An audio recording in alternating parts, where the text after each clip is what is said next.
Mane sir, please keep recording is going on. Yeah, please. So very good evening, all of you. At the outset, I welcome you all on this occasion. We have gathered here online today for International e-Symposium on Disasters and Literature. I welcome you all, and I invite Dr. Kalpana Sherke ma'am to start with the concept note and introduce the theme of this e-Symposium. Over to Dr. Kalpana ma'am. Thank you, sir. Good afternoon, all the respectable guests, Dr.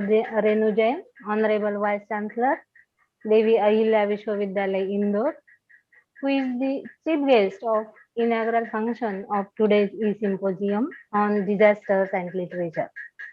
Professor Gerald Kupchik, the chief speaker of this session, and other research persons, namely Dr. Rekha Acharya, Dean and Head, School of Comparative Language and Culture, Devi Ahilya Vishwavidyalaya Indore, Dr. Nilanjana Pathak, Professor Jabalpur, Dr. Ashok Deva, Dr. Shivaji Sargar, Dr.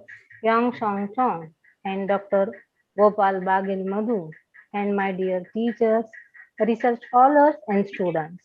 I, Dr. Kalpana Sherke, as the convener of this symposium and also the managing editor of Research Chronicler, an international multidisciplinary research journal, Mumbai, heartily welcome you all to be a part of this symposium for which more than 1500 scholars from all over the world have registered. Friends, it is needless to say that we are going through a very difficult phase of our lives. Perhaps none of us might have imagined that there will be the time when the entire world will stand still, all physical activities, all kinds of movements, all familial, social, political, and cultural events will be banned. The boundaries, not only of different countries, but also of states, districts, and even small villages will be sealed. The police and military forces will be deployed to force the people to remain in their homes. Observe safe physical distance so that the pandemic won't spread. But it is seen that all these efforts on the parts of the authorities are falling short as the number of COVID-19 cases is increasing day by day, thereby creating havoc all over the world. But let me remind all of you that COVID-19 is not only the disease that has created terrible challenge to mankind. Human history has numerous examples of scenario disasters, epidemics, and pandemics, both the natural and man-made, which have devastated the mankind. But it is seen that every time we have overcome those tragic situations and move ahead on the path of progress. Even these disasters have given impetus to the creativity of human beings, leading to the great artistic movements of one or the other sort. Among such impactful factors, disasters of one or the other, nature and intensity has been one of the important driving forces behind the creation of various art forms, including literature. Literature is known to be an artistic creation of human mind and heart that naturally and unavoidably gets influenced by the experiences resulting from the ups and downs, joys and sorrows of human life. During the course of its evaluation, mankind has witnessed multiple natural as well as man-made disasters like Honeymoon in ancient China, an epidemic of plague in ancient Athens, the Antonin Plague in the Roman Empire, the Black Death in Europe, the epidemics of yellow fever, flu, polio, AIDS, H1N1, swine flu, Ebola, Zika, the world wars, partitions, and the current pandemic of COVID-19, which have severely affected the mankind. It is on this backdrop that the organizers of this joint e-symposium on Disasters and Literature have invited all the experts and participants to engage into serious discussions and deliberations that will enable all of us to meaningfully understand the complex interrelations between disasters and literature. With these introductory remarks, I once again welcome you all for this event. Thank you very much. Over to you. Thank you, Kalpana ma'am. Now I request chief guest of today's symposium, Dr. Renu Jain ma'am, Honorable Vice Chancellor of Devi Ahilya Vishwavidyalaya, Indore, to start with her inaugural address. But before that, allow her introduction. Okay, yes. So before that, I request Kalpana ma'am to introduce Dr. Renu Jain ma'am.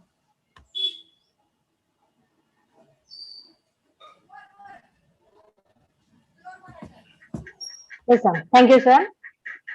Dear participants, I am very privileged to introduce Professor Renu Jain, Madam, Honorable Vice Chancellor, Devi Ahilya Vishwavidyalaya, Indore. Dr. Renu Jain is a renowned mathematician having her bachelor's and master's degrees from Jivaji University, Gwalior, where she secured third position in BSc and first position in MSc. Dr. Renu Jain is the recipient of UGC Junior Research Fellowship that she received to pursue her PhD in mathematics. Immediately after completing her doctorate, Dr. joined her alma mater, the School of Mathematics and Allied Sciences in Jivaji University, Gwalior, as a lecturer and subsequently elevated to the post of professor. At present, Dr. Renu Jain ma'am is the Vice Chancellor of Devi Ahilya Vishwavidyalaya, Indore, that has been accredited with A+ grade by NAAC under her visionary leadership. Besides being a busy administrator, Dr. Jain is also actively engaged in teaching and research with her research interest in light theory and special functions, fractional calculus, and mathematical modeling of biological and ecological systems. Dr. Jain was awarded with prestigious Nehru Centenary British Commonwealth Fellowship for working as a postdoctoral fellow in Imperial College London for a year in 1989. 24 PhD scholars and 40 MPhil scholars have completed their research under the able guidance of Dr. Renu Jain. There are over 80 research papers to her credit, besides numerous lectures delivered in conferences, symposia, and workshops. During her long academic career, Dr. Jain has served as a member, Executive Council, and Dean, Faculty of Science of Jivaji University, as well as the head, School of Mathematics and Allied Sciences, and coordinator of MSc Computer Science. She was the chair of Equal Opportunity Cell and Shaw Cell at Jivaji University. She is associated with many academic societies like Indian Mathematical Society and Society for Special Functions and Applications.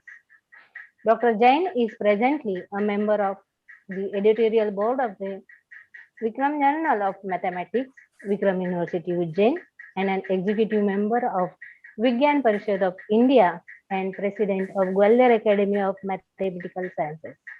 Recently, she has been nominated as a fellow of Vigyan Parishad of India. I welcome you, ma'am. Over to you, ma'am.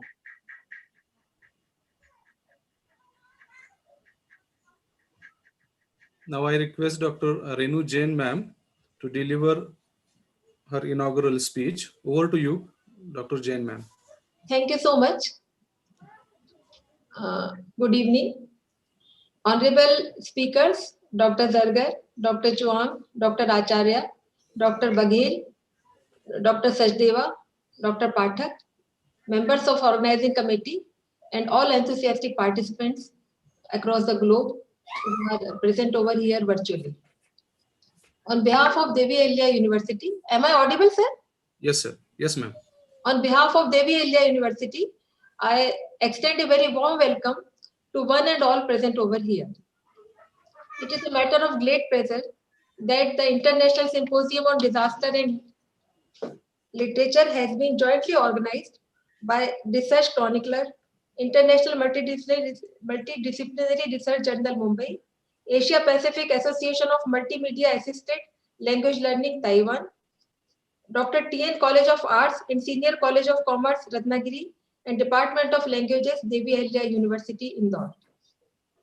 It is really a high time to discuss on the topic such as disasters and literature, which is very pertinent in keeping up with the current times and the challenges that the world is confronting these days at the global level, as well as to retrospect and reflect on these challenges.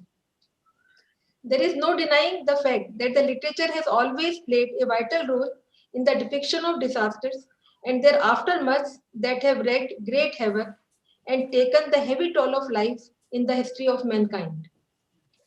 The disasters have at times shaken the human existence, whether it is a massive earthquake or cyclone, famine, or the current pandemic. The crucial role of literature is undeniable in such hard times. The natural disasters as well as man-made disasters like narrated by Kalpana ji, the epidemic of plague in ancient China, the famine of India, the bombings of Hiroshima and Nagasaki during the World War II, and now the current pandemic, COVID-19. All have shaken the even existence of mankind and brought the world to its knees, thus again establishing the supremacy of nature. Literature, being a mirror of society, has always successfully endeavored to represent and reflect the society, social realities, social and human suffering, the predicament of human existence, and ensuing struggle and suffering. The world wars greatly influenced the literature of the 20th century and depicted the distemper and degeneration of the age.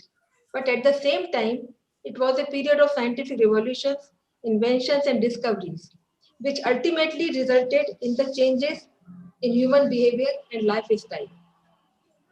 The present pandemic COVID-19, which is undoubtedly the greatest disaster of the 20th century, the 21st century, has also posed a great challenge, and literature has thus serious responsibility thrust upon it. The pandemic has metamorphosed human life altogether and has posed unprecedented and unforeseen challenges. Humanity will have to learn to live with this scourge and adapt to its debilitating sway for at least a couple of years into the future. Indeed, leaders of thought are now talking about learning to live in a post-COVID world as the next challenge that faces every society. This crisis has brought to the surface the perils of ignoring our interconnectedness with nature. Apart from this, the perils of climate change and global warming are too real and imminent to be ignored anymore. It is high time that the whole world should think in terms of reducing their carbon footprint and to develop a sense of stewardship towards the vast resources of nature, which must be preserved with compassion and respect to its delicate balance. It is truly said that the necessity is the mother of invention. Such disasters, however hazardous they are, could not shake the human willpower and could not hamper the process of evolution. The upcoming vaccines testify the invincibility of human nature. Human beings, with all their might, with their indefatigable willpower, with their intelligence and cognition, and as a superior race, have always dominated and overpowered such calamities by sheer dint of their courage and perseverance and strength, and have emerged victorious in such odds. With these words, I congratulate all the host institutions that have collaborated and jointly organized this international e-Symposium. And I wish them all success in their efforts and hope that they will come out with concrete findings on the subject. Thank you so much for making me a part of this event. Namaste. Thank you.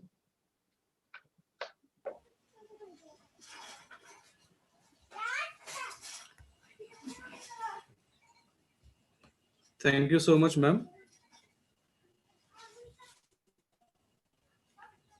Thank you so much for your insightful and thoughtful speech. Now I once again request Dr. Kalpana ma'am to introduce the chief speaker of today's symposium, Dr. Gerald Kupchik. Over to you, ma'am.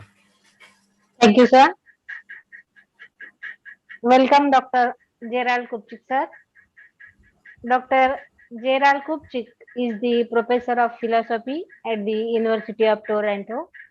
He was the president of 3 international organizations, namely the International Association for Empirical Aesthetics from 1990 to 1994, Psychology and the Arts of the American Psychological Association from 1996 to 1997, and the International Society for the Empirical Study of Literature from 1998 to 2000.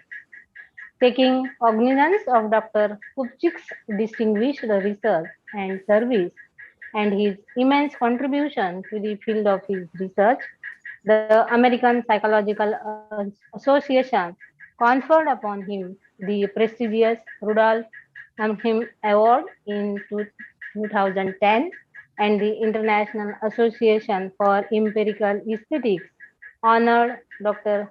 Gerald with the Gustav Fechner Award in August 2018. His research interests include literary and visual aesthetics, design and imagination processes, emotional experience, and social communication. In 2016, Cambridge University Press has published the Aesthetics of Emotion, Up the Down Staircase of the Mind Body, written by Professor Gerald Kupchik. No need to tell much about the man who is available on various social sites, and the dozens of his lectures on various areas of his interest, including, of course, psychology and literature, are available on ResearchGate and YouTube. Thank you, sir. I welcome him. Over to you, sir. Thank you very much. First of all, I want to thank Professor Shivaji Sargar for inviting me to give this lecture, and to my friend Ashok Deva for always being here, and Professor Bhatt, with whom I had wonderful time in India, always in my heart. So it gives me great pleasure to speak to my dear friends in India, a mother of democracy in Asia, very important part as I look from Toronto. The title of my presentation is Responding to Possibilities and Constraints Imposed by the COVID-19 Pandemic. In my earlier lecture, back in October, I introduced Levinthal's common sense model of healthcare and the need to balance danger control and fear control or emotion control. I also noted that the pandemic offers us possibilities and constraints. There's an upside in a certain ironic way. We all know about the constraints from lockdowns and health threats and so forth in our communities. But I'm going to talk about the possibilities offered by literature and media more broadly, and offer a particular take on how one engages with literature and media in a positive manner. Now, let me share with you, since October when I first spoke, we've done a number of studies on the COVID-19 pandemic in relation to the lives of students and community members. First, we gave a survey out to 10,000 students at the University of Toronto as a professor of psychology. That's my focus, with philosophical concerns as well. 859 completed it, and I learned a great deal about this issue of responding and coping with COVID-19. I know all of us in our universities, the struggles of our students, the responsibilities that we bear for our students whom we mentor in our universities and even in other countries. We found two kinds of groups of interest in this data: at-risk students and resilient students. Let me describe the at-risk, and I'm laying the foundations for my later development of ideas, as you shall soon see. At-risk students describe themselves as being in poor health and potentially having COVID. They're having difficulty focusing on everyday activities due to anxiety and financial concerns. They're in a negative emotional state. They're lacking self-confidence. They're getting their information about COVID from social media platforms rather than news resources. They're lacking physical support in the home. Remember, at the campus I teach on, I teach more students from more parts of the world with more skin colors than one can imagine. The burdens of responsibility in their families weigh upon their shoulders. They see their futures in a negative light. And interestingly, they're less likely to follow precautionary activities, keeping 2 meters distance, covering the face, engaging in community activities. And what's especially important here, they know it. They realize that they're not engaging in these activities. They describe themselves at home and at school and appear to be burned out from coping with the high demands and the absence of support. From our viewpoint, as I laid out in October, they're lacking emotion control in the face of the dangers burdening them. They lack ego strength. They're living in a bubble. That is the card that I put on the table. How do I help my students living in this bubble to take control of their lives? And of course, in contrast, we have the high resilience students. Positive self-concept, positive mood. They don't see themselves as being in poor health. They're seeking credible information from the news, not just social media, a leitmotif that in other contexts would be deemed very important. They have emotional support from home and friends. This will be part of my theme later on. They adopt many ways to face challenges. They're sensitive to the changes and diminished resources available to them. Look at that contrast. The at-risk student and the resilient student. In what way do I bring literature to bear here? So I have 2 of my students engage in research on what's the role of creative activities and artistic activities. It can be drawing, it can be writing, it can be storytelling with friends. How does this pertain to coping with the disaster of the pandemic? So one student looks at the role of aesthetic activities. Excuse me, I asked her, I said, send me your best findings. What are the most important things that we learned? And I speak of the creative undergraduate from different communities upon whose shoulders I entrust the task of studying their confrères. And look at the beautiful work that they can do. Now, look what we learned from one student, Helen Chan. Reflecting on past activities and adversities helps individuals engage in self-care. Reflecting on past activities, reflecting upon, again, a theme I will build toward the end. Being in flow before the pandemic meant individuals were likely to cope better with feelings of stress and isolation through therapeutic art making. Again, these are leitmotifs pertaining to where I'm going. In the flow, self-care, creative activities. When artists identified with art making and shared their art with the community before the pandemic, they are likely to use art to reflect and navigate through their emotions during the pandemic. Reading might be relevant here. How do we navigate our emotions? What is our relationship to our communities? So not all negative. Skills that are learned, aspects of resilience. What's a constraint? We found that placing a strong importance on flow. Flow is a very important concept in creative literature in the West through the research of Csikszentmihalyi, whose name I can never spell. Okay. Placing a strong importance on flow before the pandemic was perceived as less essential to art making during the pandemic. Attention shifted to self-care. Self-care in literature, self-care in community. How does self-care emerge as a productive theme? Another study done by an Albanian student of mine, Julie Sedini, where the students could tell you whatever project they chose. And these papers are going to go out for publication shortly. And we have beautiful stories providing people with an opportunity to tell their stories from specific episodes of their lives has proven to be a wonderful research technique I cannot underscore enough. So this is what Julie finds. Creative activities of all kinds. Doing a creative activity to feel connected with others was associated with having more positive emotions. Creative activities and feeling connected. All these little themes as I move through will fit into the story I tell in the end. Having a positive outlook toward the pandemic and viewing this as a time for doing good things fostered creative activity. So the attitude of the student, of our fellow persons, is crucial in times of stress. And what are the constraints? Having more negative feelings about the pandemic was related to choosing an activity for intrinsic reasons. We have found that in the face of the pandemic, in the face of stresses, people turn inward to their imaginations. Is this not where we encounter literature? Participants who felt more anxiety about the pandemic turned to activities such as writing poetry or painting for cathartic reasons. Let me summarize there and add that we are doing the first global study of freelancing, including representatives from India. And all these freelancers are impacted by the opportunities of working from home. They're impacted by the fears that they all have around the world, not just students, but adults in our research. And we all have to acknowledge this transition. Look at how we're meeting. In normal circumstances, we might be together in a ballroom, in a lecture theater. And here we have all learned to teach our students online.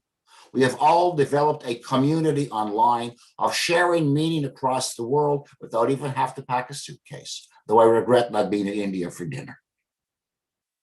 So what's my take? I've done research on students at the university and coping with the pandemic. Some are living in a bubble of isolation. On the other hand, when it comes to creative activities, people are finding a way. So how does this relate to literature? How do you kindly bring me into your world so I can offer a prescription for survival in the pandemic? Following the reader response tradition, and the reader response tradition is as follows, and it will remind you of your own childhoods in university. Remember in high school when the teacher told you the official meaning of a text, and if you deviated from what the teacher said, you lost points on your exam. The people who felt this founded an association of which I became president in 2000. The tradition of reader response does not focus on the text in isolation. It focuses on our relationship to the text. And I would add our relationship with others in the context of a text. So I asked in my earlier lecture, how deeply do we enter the fictional text? It can be nonfiction as well. And I've contrasted a surface orientation for distraction. I'm bored. I need to feel some warmth. I might find a romantic text that I go through, and I'm floating on the surface of the characters, wondering how the action story will end, feeling the love that they share for each other or the animosity that might reflect my family. I'm surfacing on the text, surfing the text. And I spoke about deeper reading and emotional elaboration. And now I move to the heart of my talk.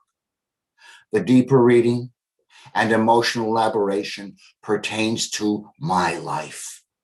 And it is here that the bridge is built in the context of the pandemic, with the elements of literature that describe the worlds of others and come closer to home. And learning from my students again, I might write my own story about my feeling about the pandemic, stimulated by a text.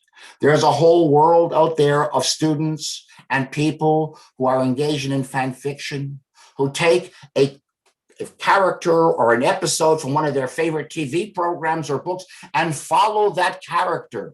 I underscore the value of following the character and creating the character that resonates with the deeper meanings in my life. And here, as I come close to the point, we make a contrast in literature between concrete description and symbolic description. And in our research on story making, we have found that those who are oriented to growth in their lives and those who bring a positive feeling to the creative writing task, their stories are more symbolic.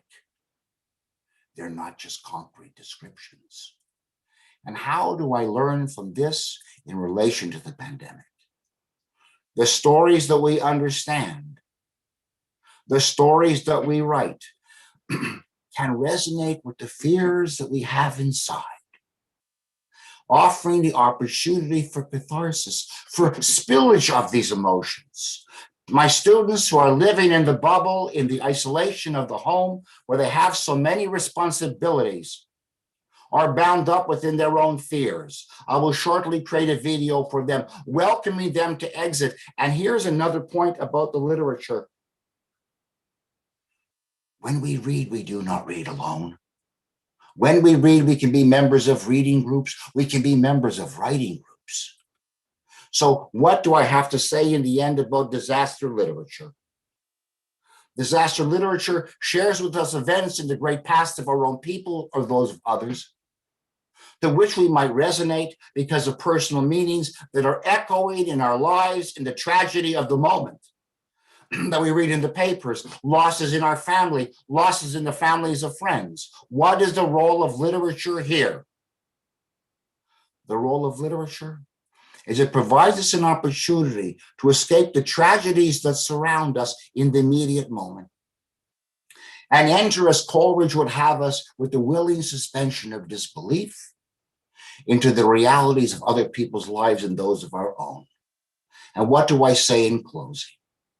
When we read or write or see media, it's not just about literature, and go into this magical world of the creative domain, we have the opportunity to bring our emotions out, to take the fears we have inside us and understand that we are not alone. This is the message for my at-risk students. We are not alone. You guys in India are suffering. We are suffering here in Toronto.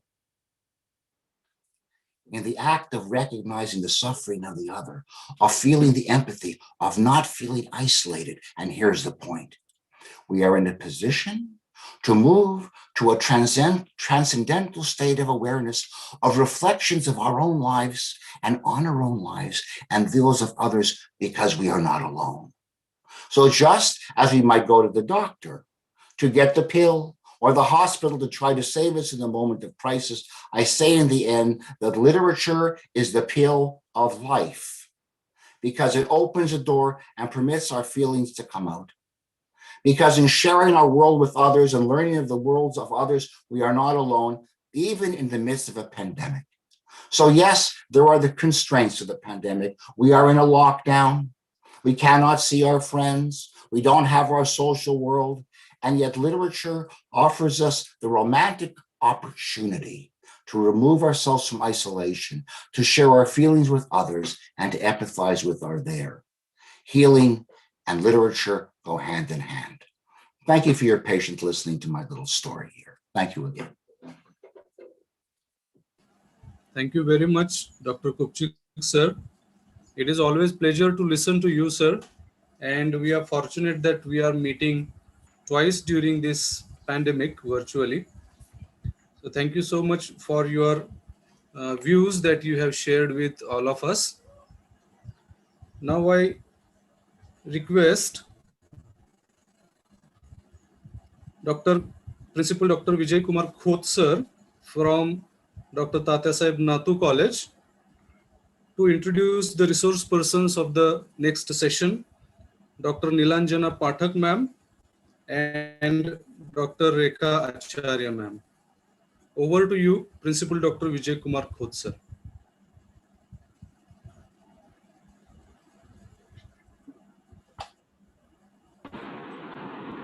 Hello. Yes, sir. Good evening, everybody. Am I audible? Yes, sir. Audible. Go. Start with you. Go. Am I audible? Yes, sir. Hi. Myself, Principal Dr. Khoth, being an administrative head of this college, let me speak a few sentences about my college. This college has about 29 years standing. It's a college situated in a rural area of Ratnagiri district of Maharashtra, India. And 1992 is the year of establishment. We have arts and commerce streams. Now, I would introduce Dr. Nilanjana Pathak, who is the head of the Department of English, St. Aloysius Autonomous College, Jabalpur. And she has total teaching experience of about 34 years. She has started since 2009. She believes in refining the sensibilities of her students and transcending texts. She has been awarded PhD on Charlotte Bronte's autobiographical fiction. She has published about 20 papers and in the national and international journals and magazines. She is the co-editor of 3 books and editor of 2 books, and she also is interested in writing and publishing poems. She has been awarded Saksharta Mitra Award in 2009 and also awarded Editor's Choice Award in 2010 for her creative and critical writings. She has received Immanuel Kant Award and Women of the Year Award in 2017. She is a research guide. So far, she has guided 25 MPhil dissertations and about 4 students have been awarded PhD degrees. She has been invited also as a resource person in Academic Staff College, Jabalpur and Raipur universities.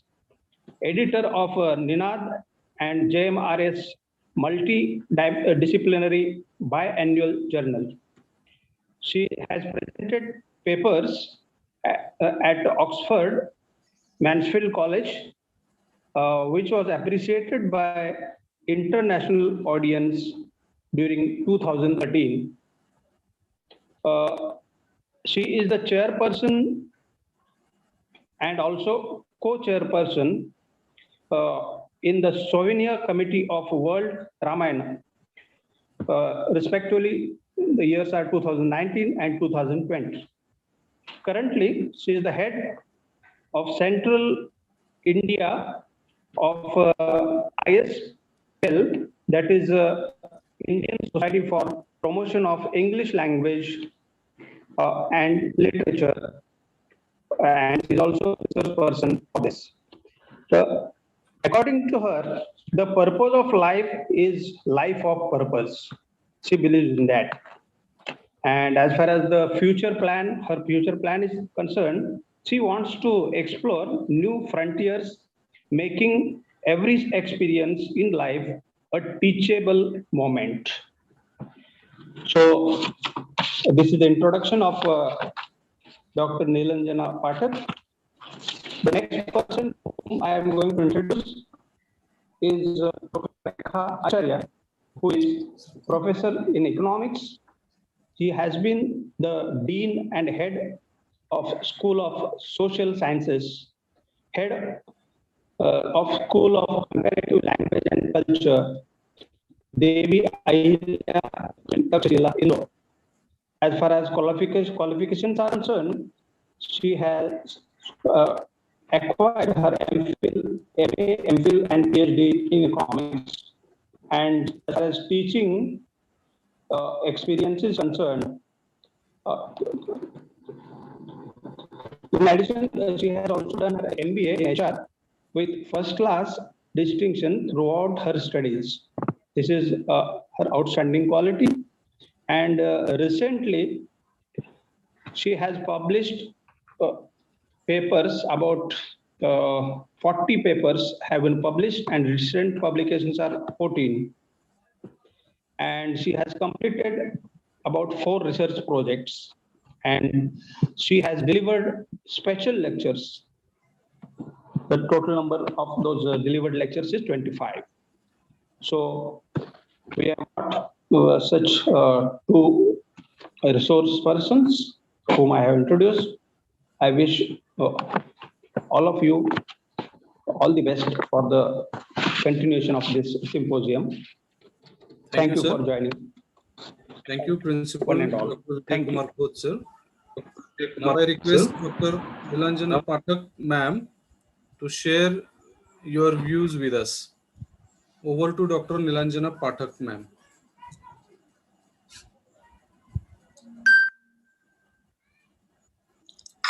Thank you, sir. Thank you very much for your kind words of introduction.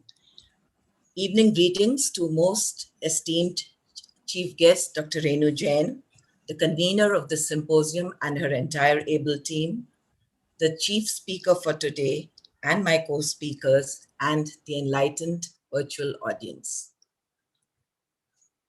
I request the host to kindly allow me to share the screen. Is the screen visible? Yes, ma'am. Thank you, sir. Thank you. Doomsday defiance, defeating disaster through verity of verse. Of course, I use the word doomsday metaphorically.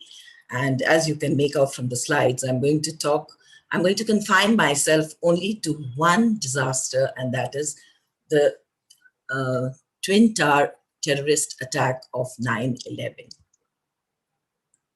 It is not you who will speak, let the disaster speak in you. Earlier, when we talked of disasters, we mostly talked of natural disasters. But with unprecedented material progress, technological progress, and also a steep decline in priorities and values, disaster took a new form as man-made disasters, wars, collisions, fires, accidents, train and aeroplane collisions, nuclear explosions, terrorist attacks. In fact, any act in which there was a human error at its source came to be known as man-made disaster, and this is what we are going to talk about today. Life and literature share a consanguineous tie. Life provides the raw material, literature dresses it up with an artistic form. The impact of the individual and collective impact of disasters on mankind have been the field of literature, and it is this disaster literature which has brought us on this common platform this evening. So disasters have been a fertile ground for meaningful discoveries, meaningful deliberations, and meaningful discourses as the one that we are having and the wonderful talk that just preceded this presentation. Death and disasters have been subjects of literature just as much as life and creation. And if we take a backward glance at human history, we'll find that it's sad, but it's true that disasters have always been a part of human destiny. Those twin towers standing tall with pride fell with grieving hearts, stunned America cried. We are still standing by Hannah's School Heart. The 9/11 attack cost the lives of 3,046 humans in a matter of a few hours. And 3,046 is not just a number. These were familiar faces of brothers, sisters, parents, colleagues, friends, all brought to an end within a matter of few hours. This unfathomable disaster made language seem inadequate. Language seemed to impede expression for a while just after the storm had passed. But it is ironical yet true that disaster leads to speechlessness and silence, yet disaster produces sublime literature. For the purpose of this brief talk, I shall confine myself only to the genre of poetry that was written after 9/11. Poetry that arises in direct response to a disaster becomes poetry of disaster, poetry of witness. Disaster, neither symbolic nor metaphorical in these poems, but the basic content, the very sum and substance of the outpourings. The scarring memories of the dismal Deva etched in poetry. I stare in total disbelief, heart torn with instant grief. Effluence of poetry all around, surge of poetry reading in the days that followed that. Not only poetry reading, but obviously poems were first composed and then read, chronicling the despair and at times showing some light out of the tunnel. This new genre began to be referred to as 9/11 literature. Poems swept to pendulum extremes from futility of life to new lessons of hope. Obviously, in those, even now, airplanes being the most availed means of transportation and also the most readily available, it was feared for some time that there may be a series of attacks. There was little to find hope, but yet There were poems that were providing some hope here and there. Remember to greet the sun each morning. Remember to enjoy every meal. Remember to value each person you meet. List of don't forgets and remembers. As C. Fox writes, poetry was suddenly everywhere in the city. New York was covered with poems. There were poems posted on lampposts. There were poems posted on airports, walls of subways, walls of bus stops. Downtown city, people from New York even scrawled poetry on the ash that was found everywhere. Even on the photographs of the dead, there were lines of verse written. Poems.com alone published 25,000 poems in 6 months, and this number doubled by 2005. In times, this proliferation of poetry proved that in times of crisis, people gravitate more easily towards poetry. Poetry, which was not so visible in America, suddenly became almost indispensable. In 2014, author of Poetry of Disaster, Nicole Cole, talks of 4 common elements of poetry of disaster. It relies on fragments born out of moments. It does not follow chronology and teleology. Poets write as images strike and not as the event took place. Invokes the collective. A poetry of disaster invokes the collective. There are thousands who have died, and these thousands are placed alongside the single subject of the poem. It asks ethical questions. It asks ethical questions about voice. Who is speaking and for whom? Can one write about a disaster without first-hand knowledge? It also challenges our knowledge of poetry as a genre. The poetry that we read, not only do we question the history of the moment, we also question poetry as a discourse and the use of language as representative of the world. So these 4 elements are all found abundantly in the poetry that we are discussing. Disaster turned to diversity, sweep of themes. Plumes of black smoke fill the air, marking a building no longer there. From poems that explored the bereavement of individuals, mourning the nation, lamenting its loss, poems expressed fear and revenge. Some poems expressed no outrage, but only they read almost as if we were reading prose, just an article, and in a blinding flash, America became a part of the scorched earth. Poetry was opening up new spaces. There was nothing, it felt as if there was nothing that a poet could not say. As Delilah in the novel Falling Man writes, people read poems. People I know, they read poetry to ease shock and pain, give them a kind of space, something beautiful, language to bring comfort or composure. The themes reiterated that disaster knows no difference. To it, the powerless and the powerful, the rich and the poor, the old and the young are all alike. Obviously, when there were so many poems, there was overlapping of themes due to proliferation, turning voices into platitudes, but undeterred by this, the poets kept writing. Martin Esparta's Albanza, which means in praise of, deserves a special mention. Now, this was a poem that he wrote for the 43 kitchen workers who were working at the windows of the Twin Towers right on the top floor, and they all perished while at work in the kitchen. So this poem ennobles the life of commoners and proves disaster as the democrat and democracy of the grave is highlighted. Lines from Polish Nobel Prize winner poet Borka says, they jumped from the burning floors, one, two, a few more, higher, lower, and I would like my esteemed audience to kindly pay a special attention to the last line. I can only do 2 things for them, describe the flight and not add a last line. The poem is left open-ended, perhaps as open as were the wounds, the bleeding, the lacerating wounds, both mental and physical, of the dead and the living dead. Economy of words, open-ended, from the pen of the poet right to the reader's heart.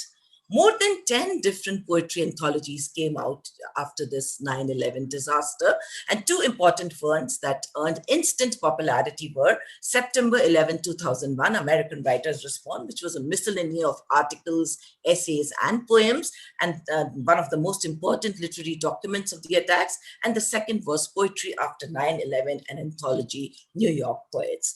All these revealed that poetry was entering forms less ritualistic and more appropriate to the expression of the moods and sympathies of a changing civilization. Now, this is one poem I'm sure most of us would be familiar with. This poem became an instantly very popular. This was by Toni Morrison, The Dead of September 11, and it represented almost all the traits that poetry was now changing into. To take up a few, it has a strong realism and preference for the concrete as against the abstract. Just 2 days after the attack, Toni Morrison composed To the Dead of September 11, which delineates all the changes that were to follow. It is subjective, introspective, yet strengthened by a biting realism. Terse and colloquial diction, humane outlook. Now, these were the qualities and attributes of most of the poems that were gaining popularity. America's oneness is highlighted. She has used they and them, expressing regard for the supreme sacrifice of those who lost their lives, a poem of shared humanity. And as so many other poems, it is open to various interpretations. Mushrooming metricals, aggravating agony. Worldwide audience responded both in approval and disapproval of the new subgenre of poetry. Some believed the poems reignited the aura that they had been through in the disaster. To some, the poems led to a sense of hopelessness. All that was dear to America, they said, now lay buried in the debris. Words are so small, words have no weight, and nothing will ever remain the same. Readers said, poems actually made them relive the trauma that they were trying to forget. It was alleged that 9/11 poems diluted the horror. The actual sharpness of the pain was made blunt by providing it with a halo of imagination. This was one of the charges against poetry. Zymos, a commentator, reportedly wrote, "Isn't 9/11 bad enough without adding poetry to it?" And Theodore Adorno, of course, long back, decades back, had written, "For these victims are used to create something, works of art, thrown to the consumption of a world which destroyed them. So the very perpetrators of the crime may be the ones who are now reading the poems." Thus, not all disaster poems were received as sources of solace. Some had a demoralizing effect, and America could least afford to be demoralized during those moments of crisis and could even lead the strongest to self-pity. So these were the negative charges. Moving on to the positive ones, finding a beginning in the end. Poets have always felt a moral imperative to bear witness in verse to disasters that have devastated humanity. Unconsciously, healing can begin when there is dialogue between the text in print and the reader or the listener. As Freud has very wisely said, not I, but the poet discovered the unconscious. Post 9/11, poems resonated a chord within that lessened pain. Philip Martin writes, and I quote, "It made some of us feel that we are not alone, that this terrible event came from terror and could lead to terror, and witness of poetry was more necessary than ever." When personal experiences are shared in words, it opens space for dialogue. We talked of bibliotherapy, and even the ISO principle, which is applicable to music, is also applied to poetry for the mood changes that it can bring about. By understanding the internal chaos while organizing thoughts on paper, the poet learns to adapt to the pain and gains better control over his or her emotions. And the same happens to his or her readers. Poet laureate Billy Collins' words can be taken to be the last word. Poetry is originally the grief counseling center. In reading poems on the disaster, the reader is assured that she is not a lone sufferer. So as she is trying to walk through his or her grief, the poems can actually act as an anchor, as a balm to the troubled mind. The cathartic influence promotes movement from the inside to the outside. So rather than coiling within, there is unburdening. And in conclusion, I would like to quote Ernest Hemingway, "Write hard and clear about what hurts." The 9/11 disaster poems will never date. They reveal the voices, experiences, and testimonies not available in mainstream representations of disasters. These poems will keep growing because year after year, anniversaries will be celebrated. America is, as it was covered with poems after 9/11, so also year after year on anniversaries, there are blogs, there are emails, and poetry is everywhere. Once again, telling us that in times of crisis, people turn to poetry. These poems will keep growing in number year after year. The wide thematic angle, because generation after generation, new perspectives are demanded, are expected. So there will be wide angles of exploration which will continue to awe us. Poems written post-2010 reveal a more welcoming and a more diverse New York after 9/11. These poems will continue to inspire and spread the message that the antidote to massacre and terrorism and death is not death and demolition, but compassion and healing. These disaster poems, resonating with strong sentiments, may help achieve closure and composure. Defeating pain through pain will continue to speak volumes of the healing power of poetry, which is why I called my brief presentation Doomsday Defiance, Defeating Disaster Through Verity of Verse. To all of you who have given me a patient hearing, may this be my last word. Thank you very much. Thank you for being receptive.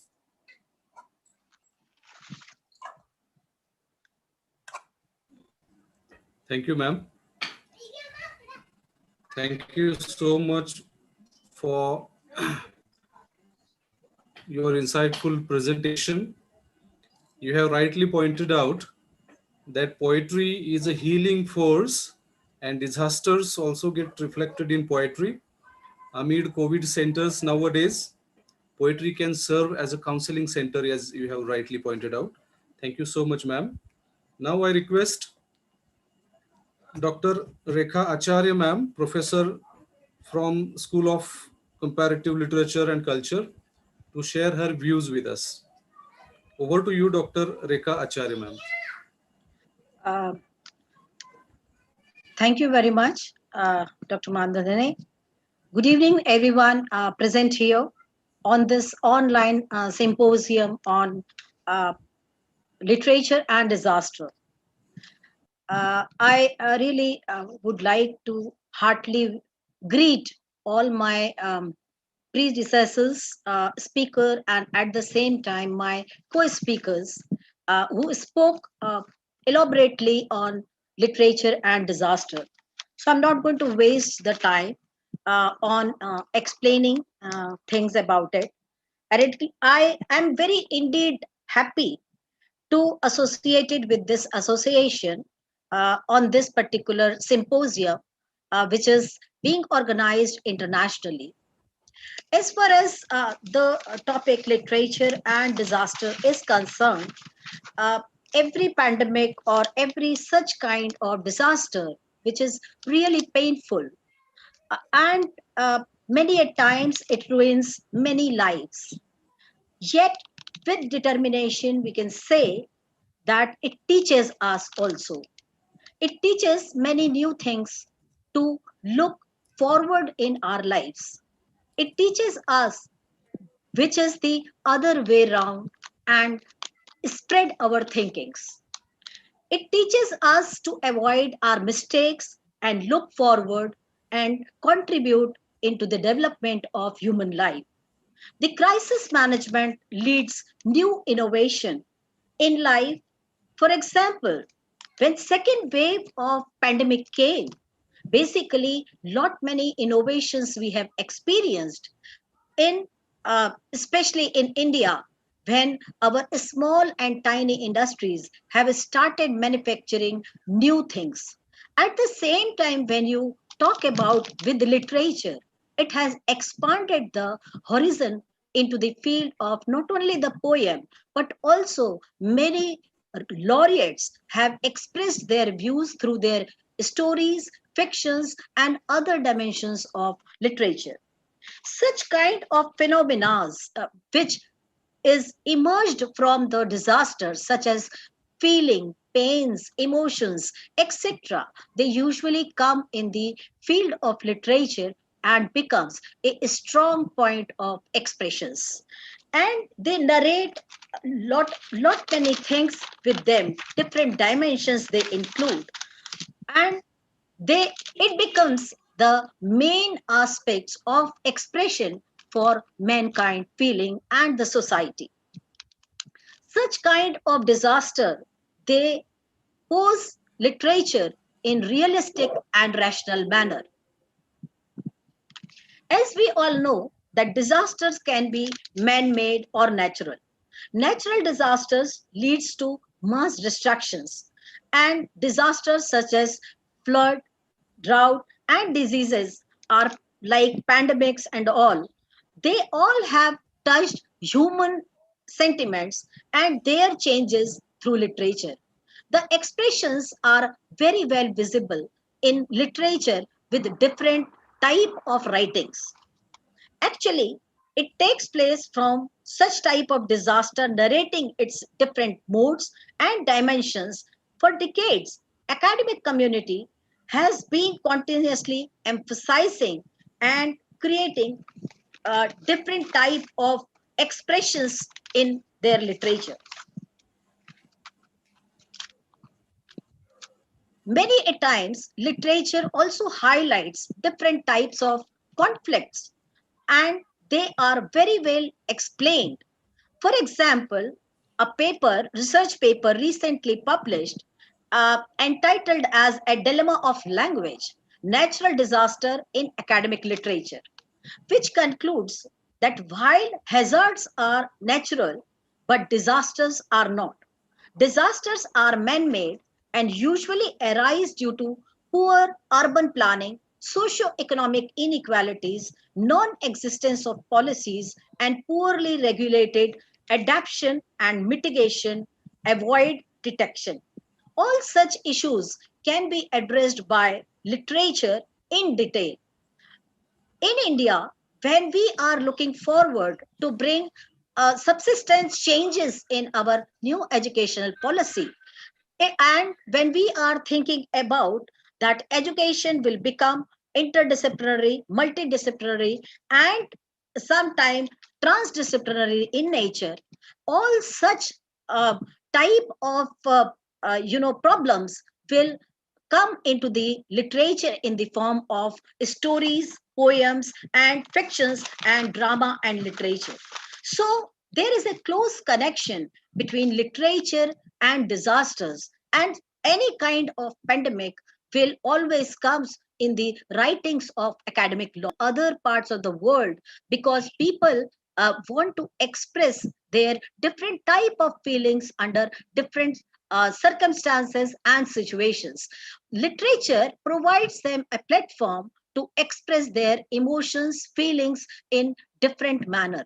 And there how I see that literature has close connections, especially with disaster. And whenever such kind of disaster happens in the century, it has been seen that many centuries there is a continuous repetition of such kind of disasters are taking place. So at that particular time, usually the human emotions come very naturally, and people start looking up different dimensions of its own problems in their own ways. So I once again very happy that I am associated with such kind of e-Symposium being organized at international level. And thank you to the organizing team who has given me this opportunity to speak on this relationship between literature and disasters. Thank you so much.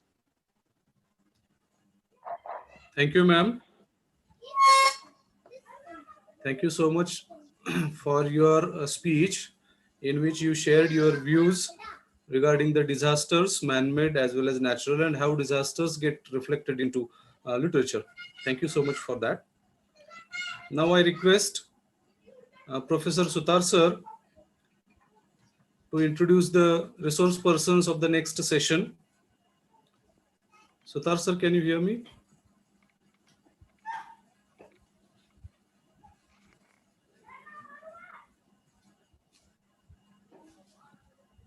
Okay, there seems to be some technical issue with Sutar sir.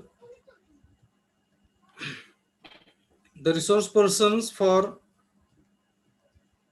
the next session,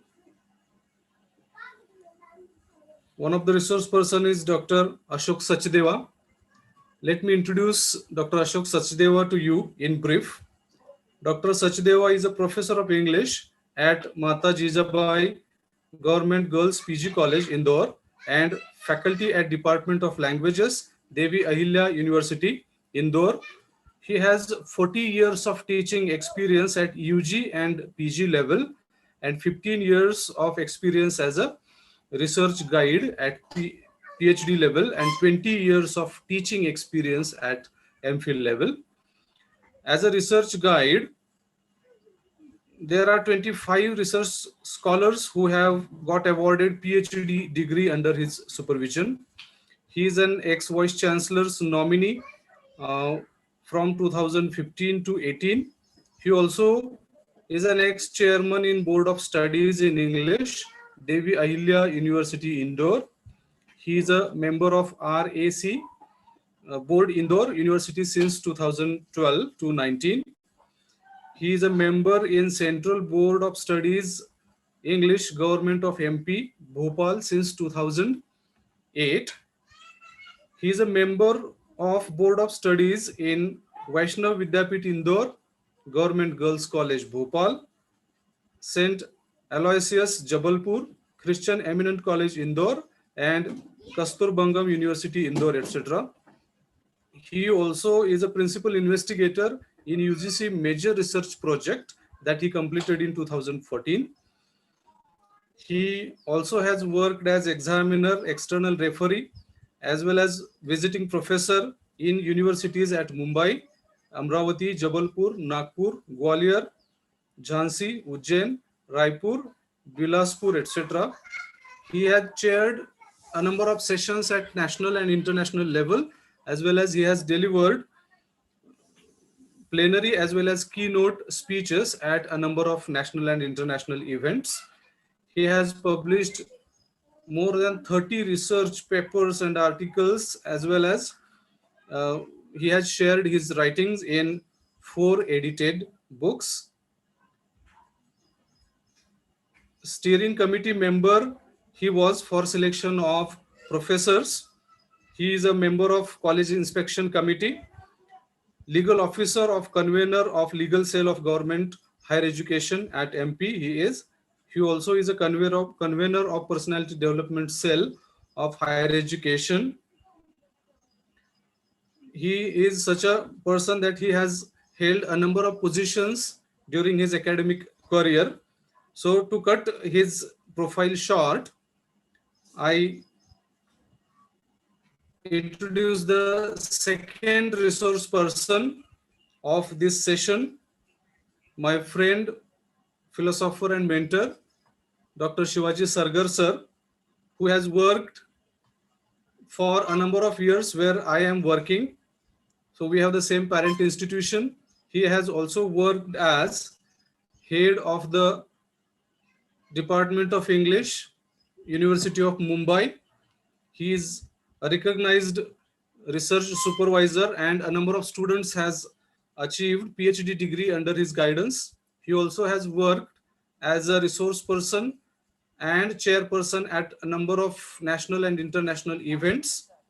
Apart from that, he has worked as an external referee to examine a number of PhD theses, not only in India, but from some foreign universities also.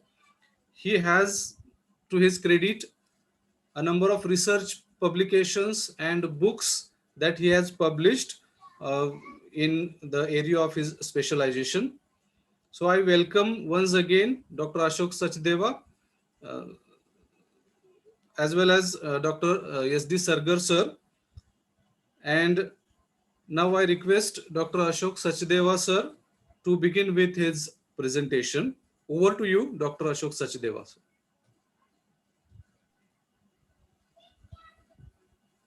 Thank you so much, sir. Honorable Vice Chancellor of Devi Ahilya University, Dr. Renu Jain,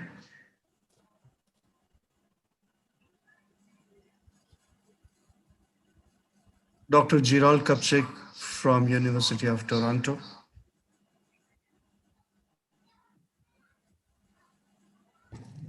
Dr. Shivaji Sarkar from the University of Mumbai,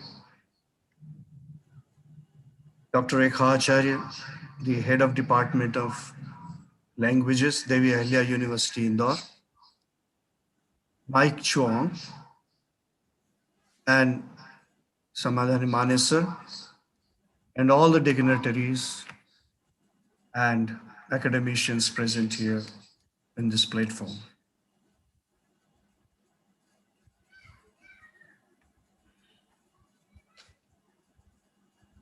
I would like to quote a few lines from T.S. Eliot, The Wasteland. T.S. Eliot and his wife also suffered from. They were infected by a virus in 1918. And his poem, The Wasteland, which also talks about the aftermath and effects of the World War. First, that there was an obsession with death. Death had undone so many. And he talks about two things, life in death and death in life, and the struggle for life as such. He says in his poem, I had not thought death had undone so many. Sighs short and infrequent were exhaled, and each man fixed his eyes before his feet. Really describes about the pathetic condition we can see in the present pandemic, in COVID-19, which is more of a global phenomena, and the whole world is united against in the combatant fighting against this COVID-19, and is on the rise. And we hear about number of waves, second wave, third wave, the fourth wave is going on. And throughout the world, in all the countries, the situation seems to be similar. Same kind of fighting against the virus pandemic, a similar situation of lockdown, and people are undergoing similar kind of experiences. And you can say that size, short and infrequent, does it not apply to the oxygen shortage? People are struggling for oxygen. People are struggling for to stand on there, and their eyes are fixed downstairs, and they are waiting for this, experiencing this disaster. I'm also reminded of W.B. Yeats, who says that things fall apart, the center cannot hold, mere anarchy is loosed upon the world, the blood-dimmed tide is loosed and everywhere. So I think these quotations are befitting in the current scenario, because as they reveal the current suffering of the people around the globe. And also he says that surely some revelation is at hand. This may be another kind of revelation. And also I'm reminded of the few lines from John Keats in Ode to Nightingale, when he says, the weariness, the fever, and the fret, here where men sit and hear each other groan, where but to think is to be full of sorrow and leaden-eyed despair. So that shows the depression, the neurosis, the isolation, the loneliness, the alienation that is all brought about. So these lines seems to be befitting in such circumstances. And I'm also reminded of the line from Hamlet, where he says, the time is out of joy to curse the spite. And there are many more lines from King Lear as well. So if we look at, I think this literature has been serving humanity, has been depicting and describing disaster all over the years, and has been doing justification, full justification. And the functions it has been performing, literature and society, literature and science, they are all intertwined, they are interconnected, and they cannot be, we can't have watertight compartments. And they do influence each other, because literature is the only subject that deals with the emotions and feelings, and is the, where the subject matter is the human beings. This is the only subject in literature where the subject matter is human beings, their feelings and emotions, and the sensibility and the refined sensibility. So dating back to 762 BC, I could, in few minutes, in a couple of minutes, I give you just a panoramic view, a brief view In Homer's Iliad, we have the description of this endemic or pandemic, or what you can say. It describes about the 9 days of plague, and it ends with the release of the daughter, because they, in Sophocles, in Oedipus the King, 429 BC, where plague was a result of the religious pollution. I'm cutting short most of the description. And on also the Roman poet Lucretius in 55 BC, where he wrote on the nature of things, and he was the first century didactic poem, first century BC, of course. He talked about disasters, all kind of disasters, thunder, lightning, volcanoes, earthquakes, and their effects on human beings in the disaster of Peloponnesian War. The Athenian plague in 26 BC, it killed almost as many as 300,000 people because of the illness, the plague. Then there's Antonin Plague. It's also called a plague of Galen because Galen was a physicist who diagnosed it. In 180 AD in Roman Empire, Marcus was there. It was about smallpox, and it spread throughout the Europe. And then there was a Justinian plague, 6th century AD, to Ethiopia, from Ethiopia, Asia, Egypt, and it quickly spread to, and in the book History of Wars, so it was described as the great disaster of that time, almost covering most of the parts of the globe in 542 AD, and 50% of the population was not only impacted, but also 40% of the population was reduced. Then there is a famous Black Death. It was a global outbreak, and you'll be surprised to know that, like COVID-19, it also started from China. So China was a culprit even then, and even now is the culprit.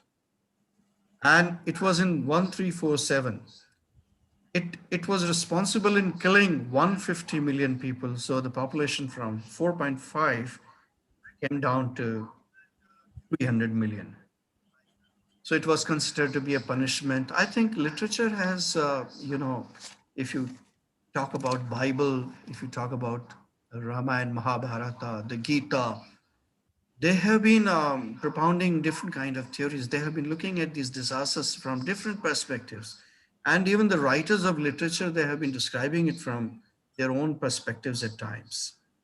For example, in our religion, Hindu religion, they have said, "Jab jab bhi paap ka ghada bhar jata hai." Whenever the sins accumulate and they mount up, the God has to take a birth in order to purge people of their sins. So that was also one kind of thing. And also you think about Charles Darwin's theory, survival of the fittest. You see, survival of the people who have the best immune system in today's world. But even the immune system is failing these days because we have fallen prey to this deadly virus, which is unpredictable and which is very naughty and is a notorious virus, as you can say. So even that theory fails, that survival of the fittest, survival of the most immune system, as you can say.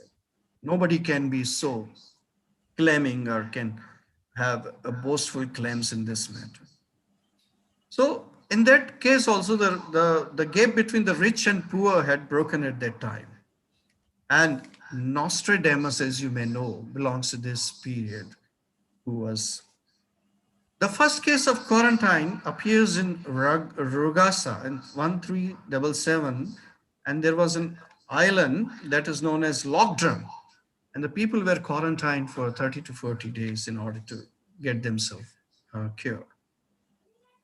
Black Death, Italian, Giovanni Boccaccio, 1313 to 1375 also. In the Decameron, he also describes in his work and connects this to the religious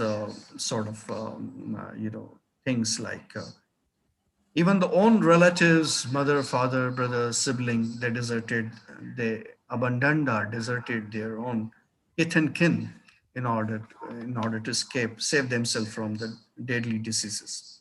Italian poet Petrarch, 1304, I quote his lines: empty houses, derelict cities, ruined estates, fields strewn with cadavers, a horrible and vast solitude encompassing the whole world. This is the current scenario, as we can see, even nowadays. The world is experiencing or undergoing through. Chaucer and especially the Pardoner's Tale, where the plague has been described, and in the book of the Duchess in 1370, we have such descriptions of the plague. Thomas Nashe, the plague, Summers in his work, Summers' Last Will and Testament, I would like to quote a few lines. Rich men trust not in wealth. Rich men trust not in wealth. Gold cannot buy you health. Physic himself must fade. All things to end are made. These are the lines which are still true. So you can see even the people with the money, they are helpless. Money can't serve or cater to their needs in such a crisis of health and hygiene. So we can see that the plague will swift goes by. I am sick, I must die. These are the lines from him, famously. In King Lear also, in Act 2, Scene 4, we can see that an embossed Corbin in my compared blood, when he's talking to his daughter.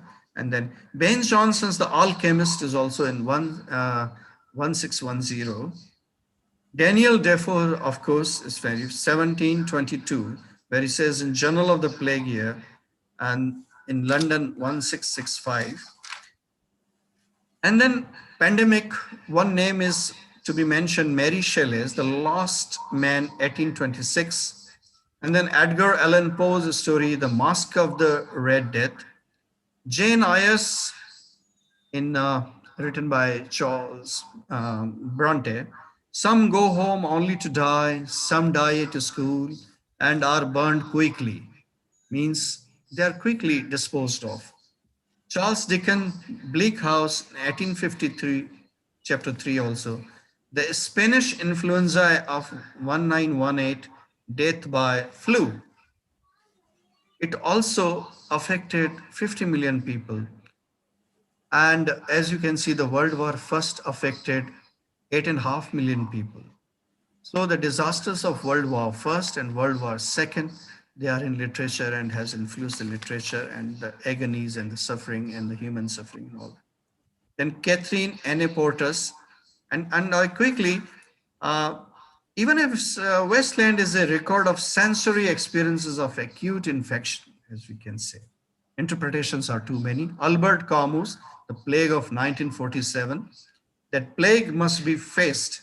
Philip Roth, and there is Zone 1, 2011, that New York was depicted as a post-apocalyptic dystopia, and the plague that affected and turns the people into zombies.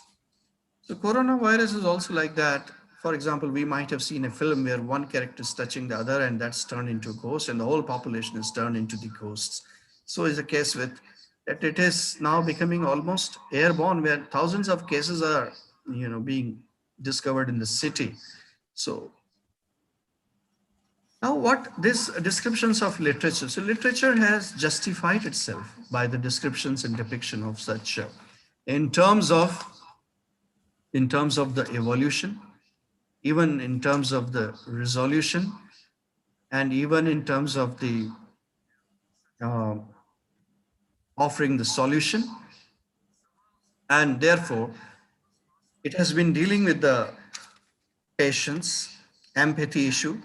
There has been the purgations of emotions and feelings. I think Dr. Neelanjana has clearly mentioned about the functions of literature and the role of literature that it performs.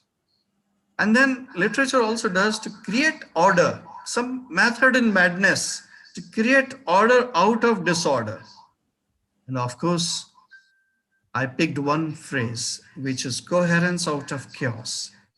and also to make the absurdity of disaster tolerable is a way, literature is a way to deal with human suffering and to tackle. And literature has been the arch inspirer.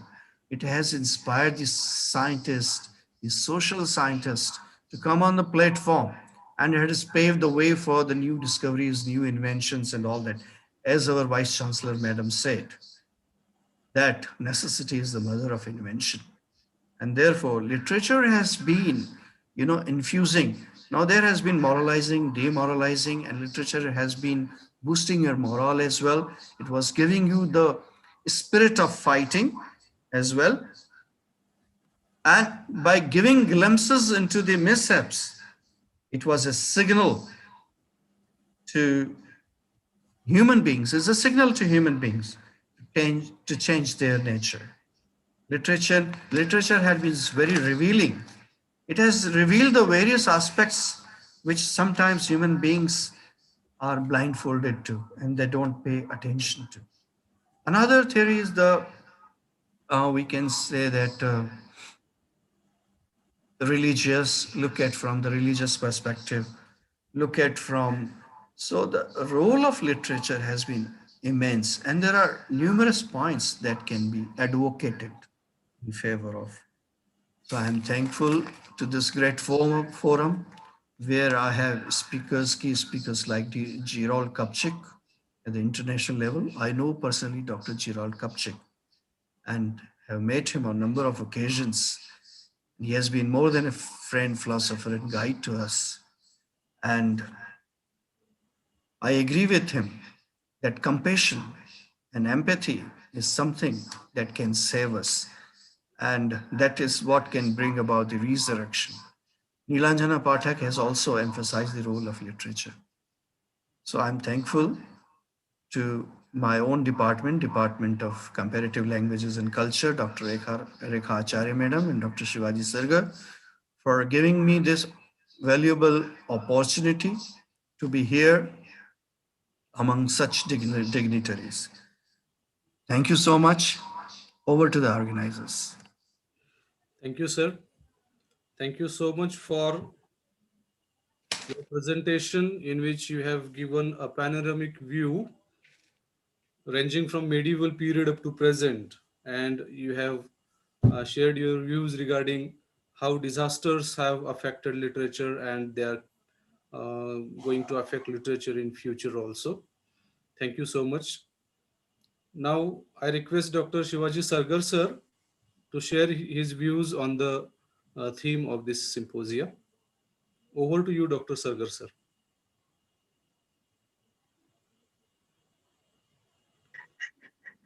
Yes, thank you. Thank you very much, Dr. Mane. Good evening to all.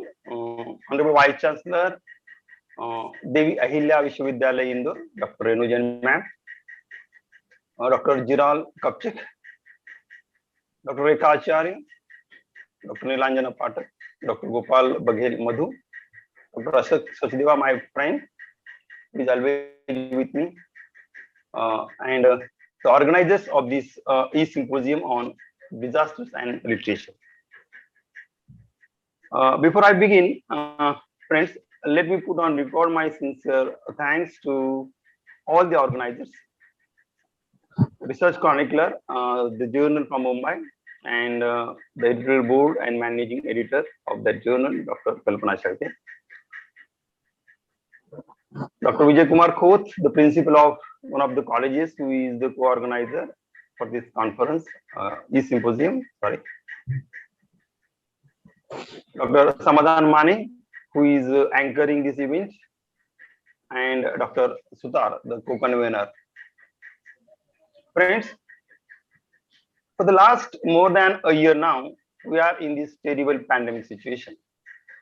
We are trying our best to get adjusted with this change scenario in all fields of our life, including education. As teachers and students, I think we are more at the receiving end than the other sections of the society. As We are in the habit of meeting our students personally and getting them involved in the process of teaching and learning. However, at present, it has become very difficult for us to perform our duties efficiently, though, of course, somehow we are managing to reach our students by means of online resources like the present one platform like Zoom and Meet Google. Uh, I'm not sure what actually is going to happen to us and our profession as teachers if this situation doesn't improve for better in the coming future. Friends, all of us have to agree that it is really an unfortunate situation in human history itself. Though we agree that our forefathers have faced similar tragic events in their lives, what I feel is that the present situation is much more different than the previous epidemics and other disasters that endangered the human species. In this respect, I must mention the two world wars which the 20th century world faced. And those world wars affected the lives of millions of people. But the main difference, friends, between the previous occasions like these world wars and the present COVID-19 situation is that formerly, at least in some cases, it was comparatively easy for us to fight against our enemy. But this is not the case with reference to the COVID-19 because we don't know who our enemy really is, and hence it is difficult to face and defeat that enemy. Human life is the amalgamation of various ups and downs, fortunes and calamities, the good and bad experiences which come our way and shape our lives, our culture, and our literature. And what I feel is it is these day-to-day incidents and happenings that enrich human experiences, which finally get reflected in our culture and literature. As the epidemic of plague that devastated England in the 16th century resulted in closing down the public places like theaters, making the dramatists turn towards other genres of literature. In the same way, the socio-political conditions of the period of Queen Victoria led to the rise of the novel that catered to the needs of large number of reading public. The World War First, it provided the themes to many memorable poems composed by the war poets like Rupert Brooke, Wilfred Owen, and others.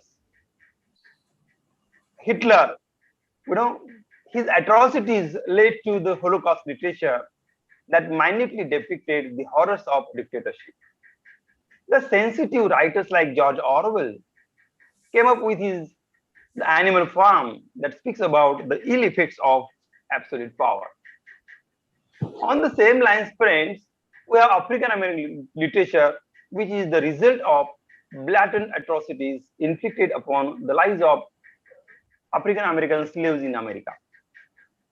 Dalit literature in Indian context can also be considered as the aftermath of too many sufferings in the lives of the so-called backward and disadvantaged castes and communities in Indian social structure.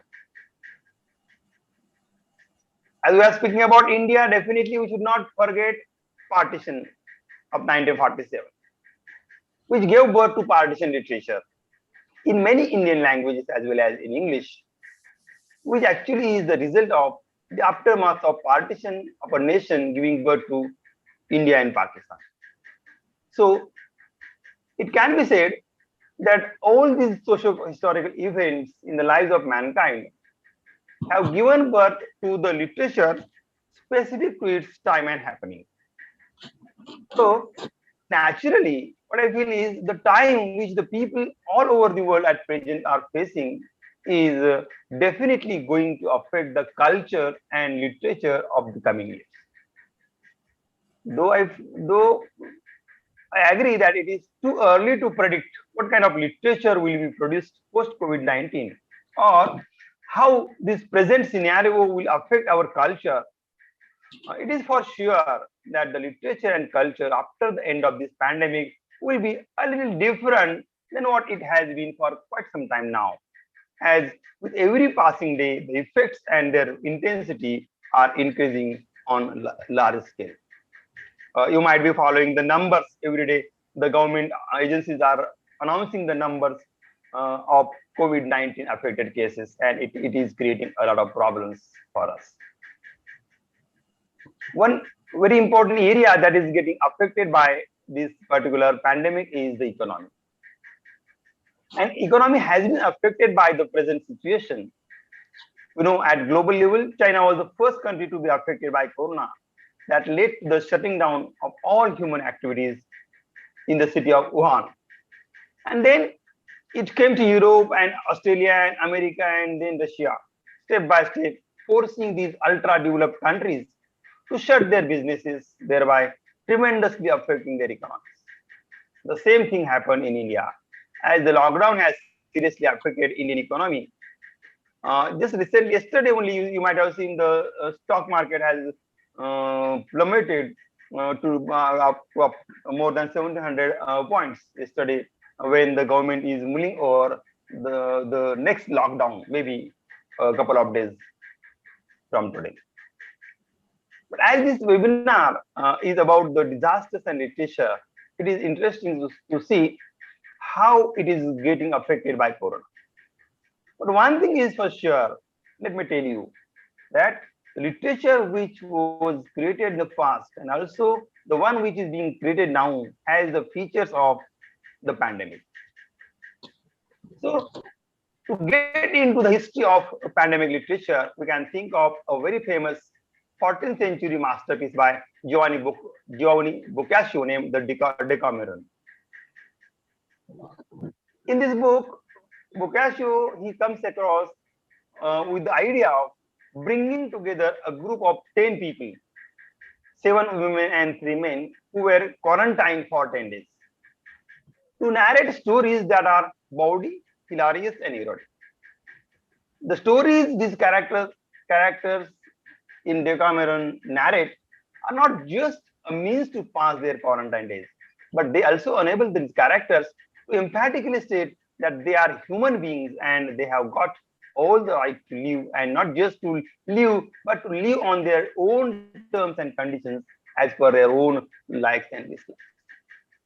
When we are speaking about pandemic and literature, or the disasters and literature, we cannot ignore Albert Camus and his well-known book, The Plague. And you know, The Plague describes Oran, a town in French Algeria that was devastated due to the epidemic of plague.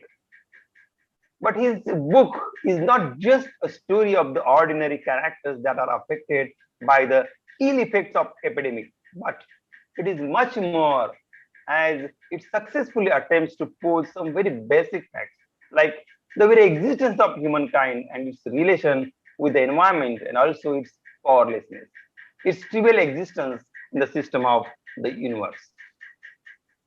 On the same line, we have many other books by Western writers. But let us get back to our own country, India. And in India, of course, we have some really good Indian literature that deals with diseases and epidemics. In Hindi, for example, we have Phanishwar Nath Renu and his short story, Pahalwan Ki Dholak. You might have read this story, which deals with the epidemic of cholera and narrates the story of Lutan Singh, who loses his sons as well as his own life during the epidemic. Then we have Munshi Preemption, the well-known Hindi writer, who has also written about the epidemic of cholera in his short story Idgah, which is about a 4-year-old orphan named Hamid who lives with his grandmother Amina. Then we have Plague Ki Chudel, the story by Master Bhagwan Das, set in Allahabad during the plague epidemic that claimed the lives of almost 1 million Indians during the British rule. Though the authorities implemented severe measures to contain the spread of the disease, it failed, resulting in the unending miseries and unfathomable loss to the victims. Other similar works include Suryakant Tripathi Nirala's Memoir, Kulli Bhatt. Then we have Harishankar Parsai's Gardish Ke Din, Fakir Mohan Senapati's Revati, and many similar works which also narrate the stories drenched with the incidents of diseases, epidemics, and pandemics. In the present day Indian English literature, there are some really interesting books of fiction that are getting published. I have one book, specific book in my mind, that is Siddharth Gigu's Love in the Time of Quarantine. This book is inspired by the march of a migrant worker family that has nowhere to go to write his work of fiction. During the current lockdown, we have come across numerous stories of the migrant workers from the cities like Delhi, Mumbai, and Bengaluru, who were caught unaware at their workplaces. But once they lost their jobs due to the closures of the industries, they had no any other choice but to move back to their native places. However, they were forced to stay back, leading to the immense sorrows and suffering in their lives. Similarly, Shobhade, her ebook, she just got it published, Living and Other Stories, Lockdown License. It is a book which contains 10 stories which capture the struggle of people in making sense of their up-ended lives. Shobhade herself admits that her book is a deeply felt, visceral response to the pandemic. So friends, the things are happening. Literature is being written on and about the epidemics all over the world. But what I feel is there are very small attempts. Very few things are that are getting recorded, and many more are left unrecorded, unheard of, unnoticed, hidden in the memory lanes of people who went through the devastating effects of such epidemics. So I am concerned, as a person belonging to the area of literature, what I am concerned about is about all those events, as I'm sure that if some writers attempted to write their stories on these people, they would certainly add much value to the already existing body of such epidemic and pandemic literature, which will definitely enrich the rich literary tradition of Indian literature. So the birth of this lockdown literature, narrating the stories of the people who got entangled in a variety of difficult situations that came their way due to the pandemic, can be regarded as the obvious effects of the COVID-19 situation. As this COVID-19 is infectious, people are not allowed to touch each other. So the suspicion of the people around us has entered into human psyche that has resulted in creating a kind of hostile relationships with each other. During the pre-corona period, if you remember, we used to happily welcome any member of the society or our locality who has returned from his visit abroad. But now, we don't want such people to visit our places. This has led to the creation of hostile relationships with our own neighbors and acquaintances. Even the people from metropolitan cities like Mumbai and Pune and Indore, of course, they are looked at with suspicion. Naturally, the previous intimate friendly relationships with those people have turned into hostile relations. These and many more negative effects of the pandemic are seen taking place around us, and they need to be recorded in form of literature. Whether these incidents would be recorded or not, one thing is quite sure, and that is humanity has overcome many serious events in the past. It has defeated those adverse occasions and moved ahead on a positive note. And I'm sure this time also we will defeat Corona and will be able to lead our normal lives soon. With this positive note, I would like to conclude. Thank you very much. Over to you, Dr. Mane. Thank you, sir. Thank you so much for sharing your views not only on disasters, pandemics, and literature, but on the emerging trend in literature, which you called as lockdown literature. Thank you so much, sir. Now let's move on to the last session of today's symposia. And for this session, we have two resource persons among us. One is Dr. Yangshan Chong from Taiwan, and another is Dr. Gopal Madhu. So let me introduce you to Dr. Yangshan Chong from Taiwan. He has completed his PhD in computational linguistics from University of Illinois at Urbana-Champaign. He has held a number of prestigious positions throughout his career, including International President, International Lions University. He also is a founding president of Rosmela. He is working as a director of NETPAW. He also is working as an examiner, Cambridge English Test. He is an international facilitator, global e-trading for charity. He also is a Secretary General, the Office of International Directors in Taiwan of the Lions Club International, and he is a founding president of King Lions Club. He has experience of working as a Dean, College of Humanities, Kyushan University. He also is a distinguished professor of Tajin University, Professor Emeritus, English Department, National Kaohsiung Normal University. He also is a chairperson of NETPAW, chair of the Chinese Translation Project of the Common European Framework. He is a chair of the project of online CEF Chinese Test and Instruction.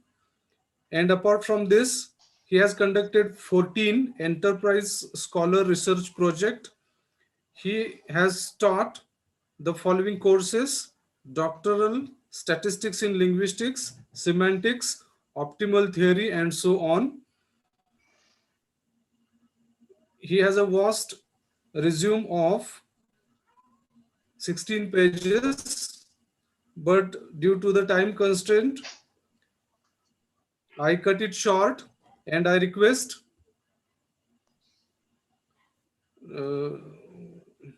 just a minute. We have among us the second resource person, Dr. Gopal Madhu. Let me introduce you to him also. Dr. Gopal Madhu is a president of Spiritual Management Foundation, Akhil Vishwa Hindi Samiti, and Madhu Prakashan. He is a engineer by profession, actually, with mechanical engineering as his specialization. He has initiated into yoga and meditation in 1968. He has worked for 27 long years in the field of his specialization, and then in 1997 he immigrated to Toronto, Canada. He is a MPP candidate in 2011 Ontario provincial elections. He has composed over 9,000 spiritual management songs in languages like Hindi, English, Braj Bhasha, Bangla, Urdu, etc. He is also an author of Anand Sudha, Anand Ganga, Madhugiti, and Anand Anubhuti. His poems and articles are widely published in newspapers, magazines, and social media.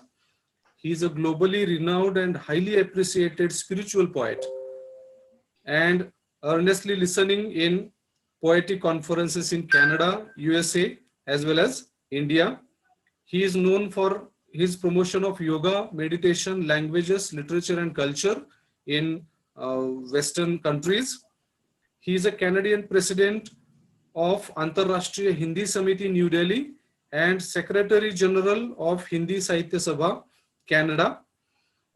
So I welcome both the resource persons for this last session of the symposia.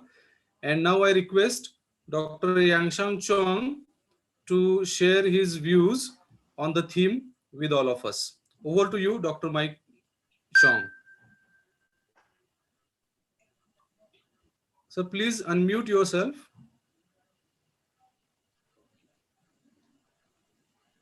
Dr. Yes, sir. Min, I would like to thank you for your introducing me to all our presenters. And I also would like to thank all our presenters for your great speeches. Professor Saga, I also would like to thank you for your inviting me to attend this conference. And now I would like to share what happens in Taiwan in terms of the pandemic. And I would like to share my PowerPoint with you.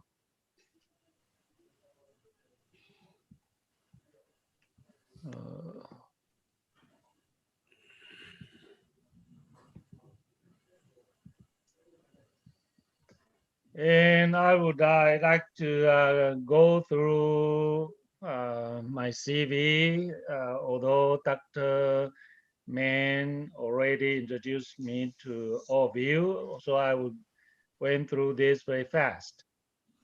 So I am a third degree from University of Illinois at Urbana-Champaign.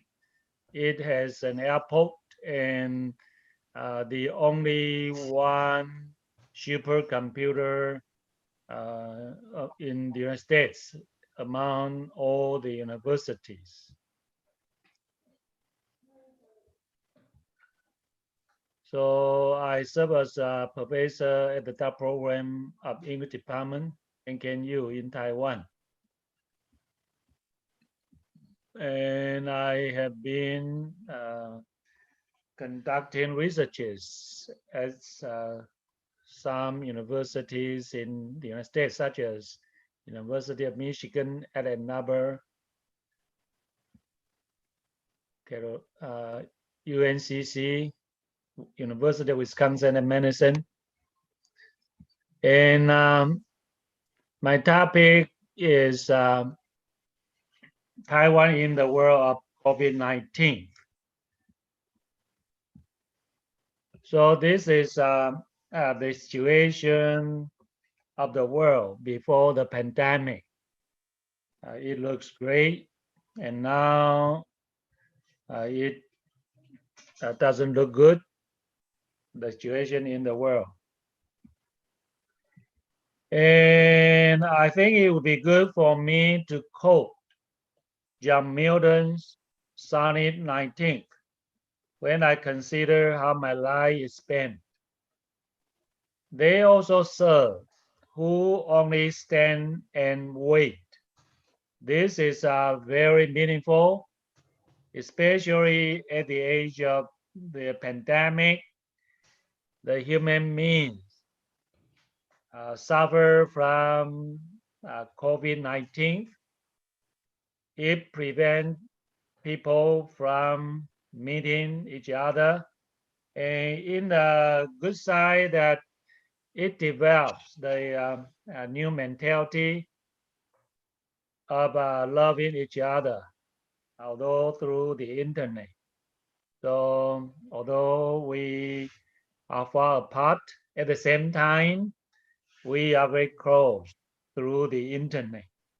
So we feel that we need to love each other more, especially when we meet with this sorrowful situation. So we need to love each other more.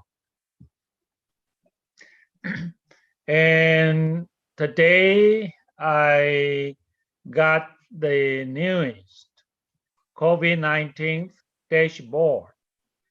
So we can check the statistics for the world. We have more than 136 million cases. That is 740,000 more cases in one day. So we know that the situation is very serious. Even only in the United States, there are more than 31 million cases. For one day, there are more than 71,000 cases. And we are fortunate in Taiwan. We have only 1,058 cases so far. Of course, we would like to share the experiences with you. The main reason why we have only the few cases is that people got used to wearing masks, and the government did a good job in leading Taiwanese people to deal with the threat at the right time, in the right manner. So we would like to try to help the world out. So we do have the medicine, Chinese herbal tea, that can be good for curing people of COVID-19. So this is a good piece of news. So this is the statistics from our Central Epidemic Command Center. So each day we receive the statistics. And on last Saturday, so this is the current situation, we have big gatherings. So on last Saturday, we have more than 1,000 people gathering together for Lionism, that is for charity, of Lions Clubs International. We hope that all the countries in the world can enjoy this very soon. That's important for human beings. And we came up with the idea of inviting lions and their friends to tell stories, especially when we have the tool for recording without meeting each other in some big scale. So it's safe. So we can use the internet like this to do the story recording. Of course, it is for internationalization and deep education to promote world peace, prosperity, and breeze. So in order to do a good job in implementing the project, it can be good for me to share my services for the world with you. So I serve as senior advisor for Lions Clubs International Foundation, the biggest service organization in the world. So Lions Clubs International has 210 member countries and geographical areas. There are more than 1.4 million lions. In India, there are 290,000 lions. So we hope that we can work together to do the story recording for the world, a good record for the legacy of the world. And the education goal of the National Lion University is to educate our students to become optimistic, altruistic, and knowledgeable world citizens. So you can see PID trustee Dr. Aruna Epe Oswald from New Delhi of India in the picture on the land of International Line University.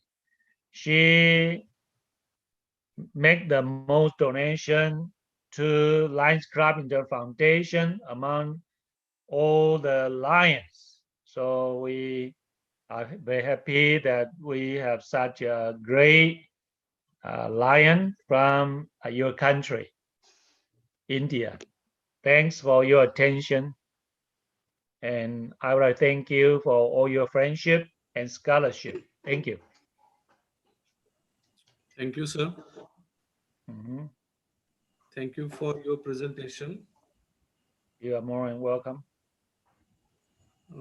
Can you please stop share? Mhm. So that we can proceed. Okay.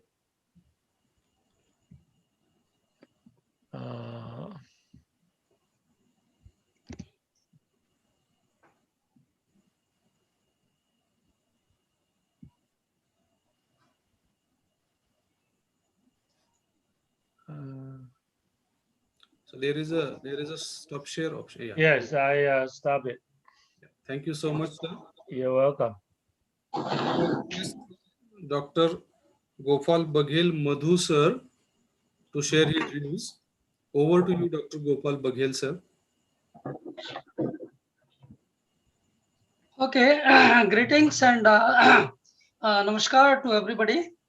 And I am very grateful at the outset to Dr. Renu Jainji, Dr.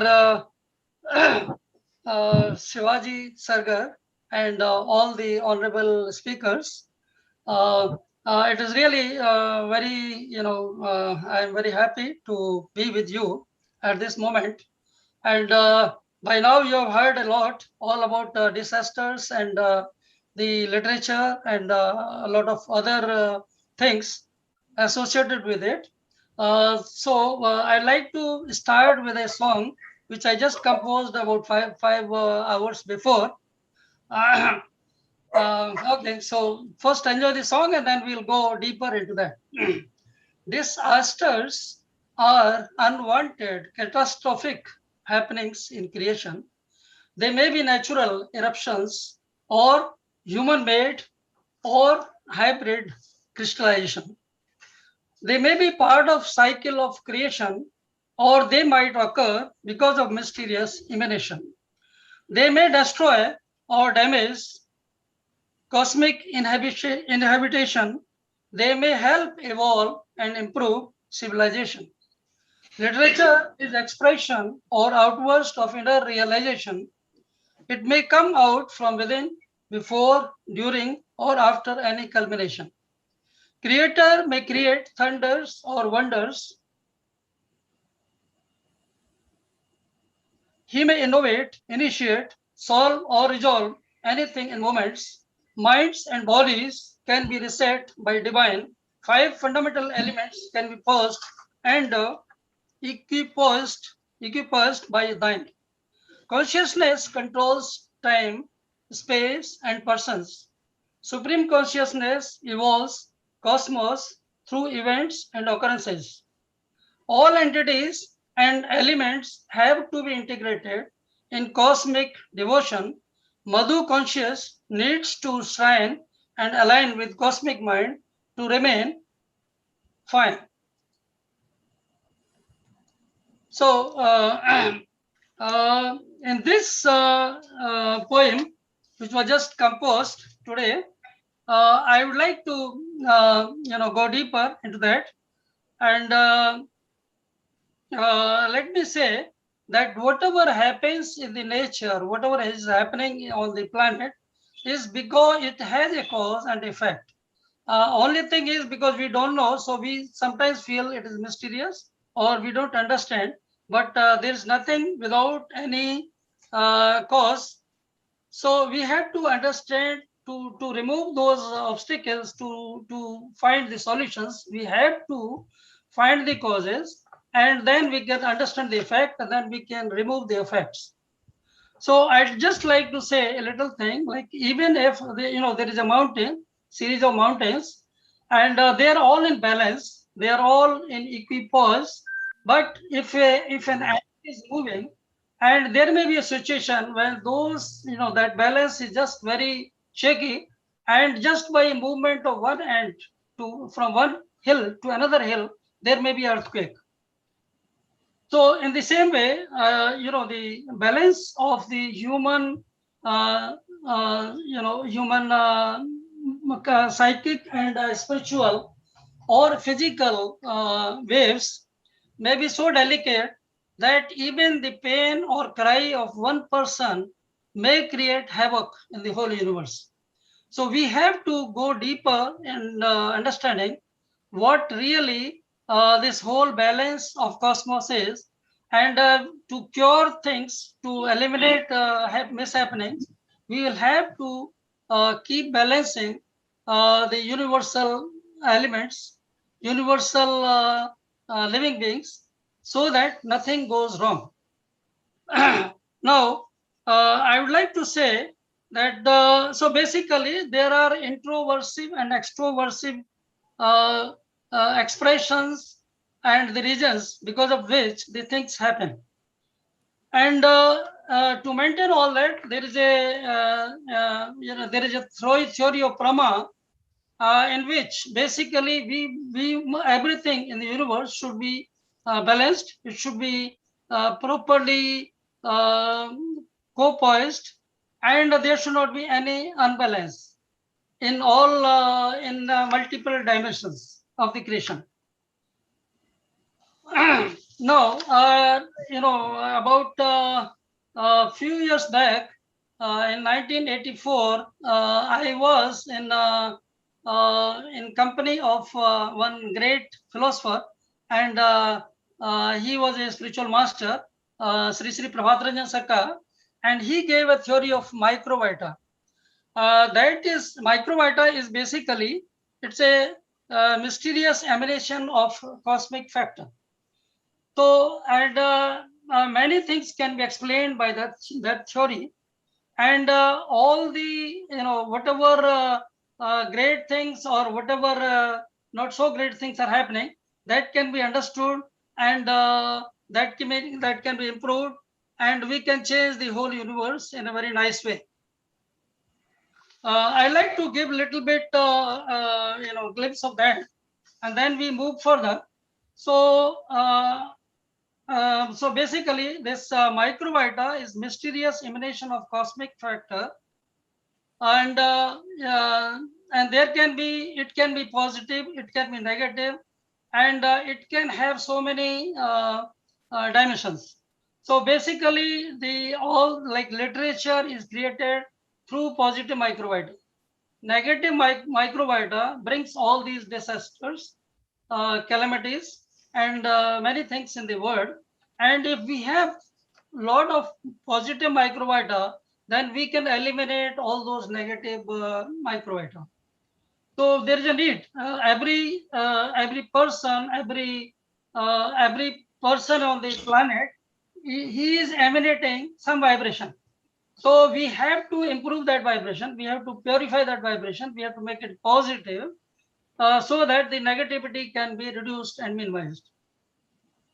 Now, I like to say a few more things about it. These microvita, they can move throughout entire universe. The movement is not restricted by temperature. Like living beings, they exist, multiply, and die. They move through one or many media, or they can be move at once, and with the speed of more than the speed of light as well. They can move through sound, touch, taste, textuality, form, and smell. Subtler ones can even move through ideas. So once you have some idea, you can just transmit that idea, and you can make the whole planet you can bring the whole planet into bliss. You can eliminate the diseases. You can wipe out corona and all those things. So basically, we need to research on that. We need to improve that, and we need to create a lot of people who are in those situations who can change the whole planet or even the whole universe. So they can be directed by conceptually developed minds. Microbiota can also spread ideas throughout the planet or even through universe. Microbiota are a starting point of life or vitality in the universe. They are carriers of life in different stars and planets and not carbon atoms. They are not carbon atoms. They are subtler than those. They can create and destroy both minds and bodies anywhere in universe. Extensive research is required on microbiota to solve many problems of society in a nice way. One day, human beings will be able to control microbiota properly and very actively. Now, this microbiota exists as collective or individual structures. These collective structures can have both positive and negative effects on human mind. They cannot be created or emanated by human beings. We shall have to develop new ethics while enhancing positive microbiota, which will lead to multilateral salvation of human society. It will remove economic exploitation, political suppression, religious indoctrination, cultural imposition, and social subordination. Microbiota can be positive, negative, or neutral. Crudest microbiota occupy subtlest level of physical space. The next subtler microbiota occupy psychic space, and the subtlest occupy supra-psychic state and supra-psychic space. As they are creation of cosmic mind, they do not function in a spiritual level.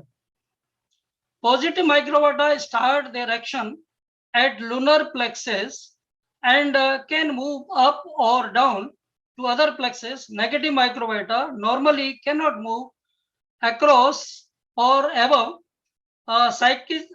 physicist psychic plexus and move only downwards. Positive microbiota start their action at lunar plexus. That is what we discussed. A person doing spiritual meditation cannot be attacked by negative microbiota. Even positive microbiota cannot reach up to multi-propensive plexus. One needs help of a great personality or supreme consciousness for that and must do spiritual sadhana or meditation. Human beings should take help of positive microbiota to control depriving effect of negative effect of microbiota dominating the world today. Microbiota research is required in all fields like physics, biology, chemistry, medical, mental health, psychology, education, history, anthropology, sociology, music, poetry, writing, dancing, painting, singing, arts, applied arts, engineering, technology, design, military, journalism, and spirituality. For example, in education, the way that learning takes place is still a mystery.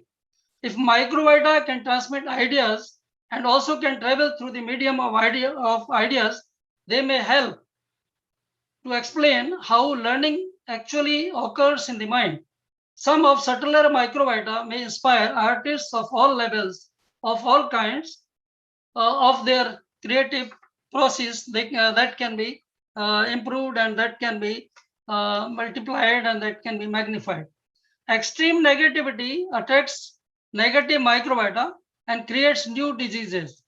So is coronavirus the outcome of a negative outlook and acute crudity or unimaginable negativity.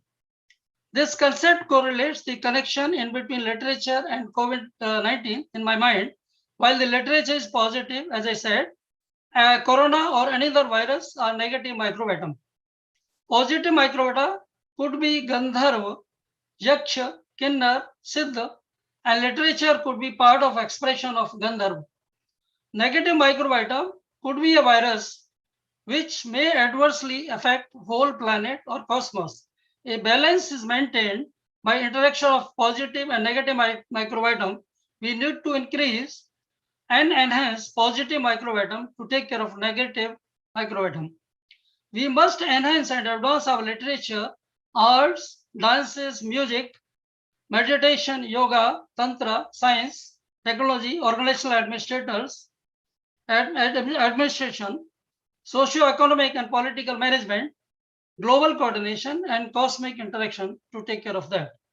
Without integrating our individual entities to cosmic entity, we may not be able to maintain equipoise and equilibrium, which we call Brahma.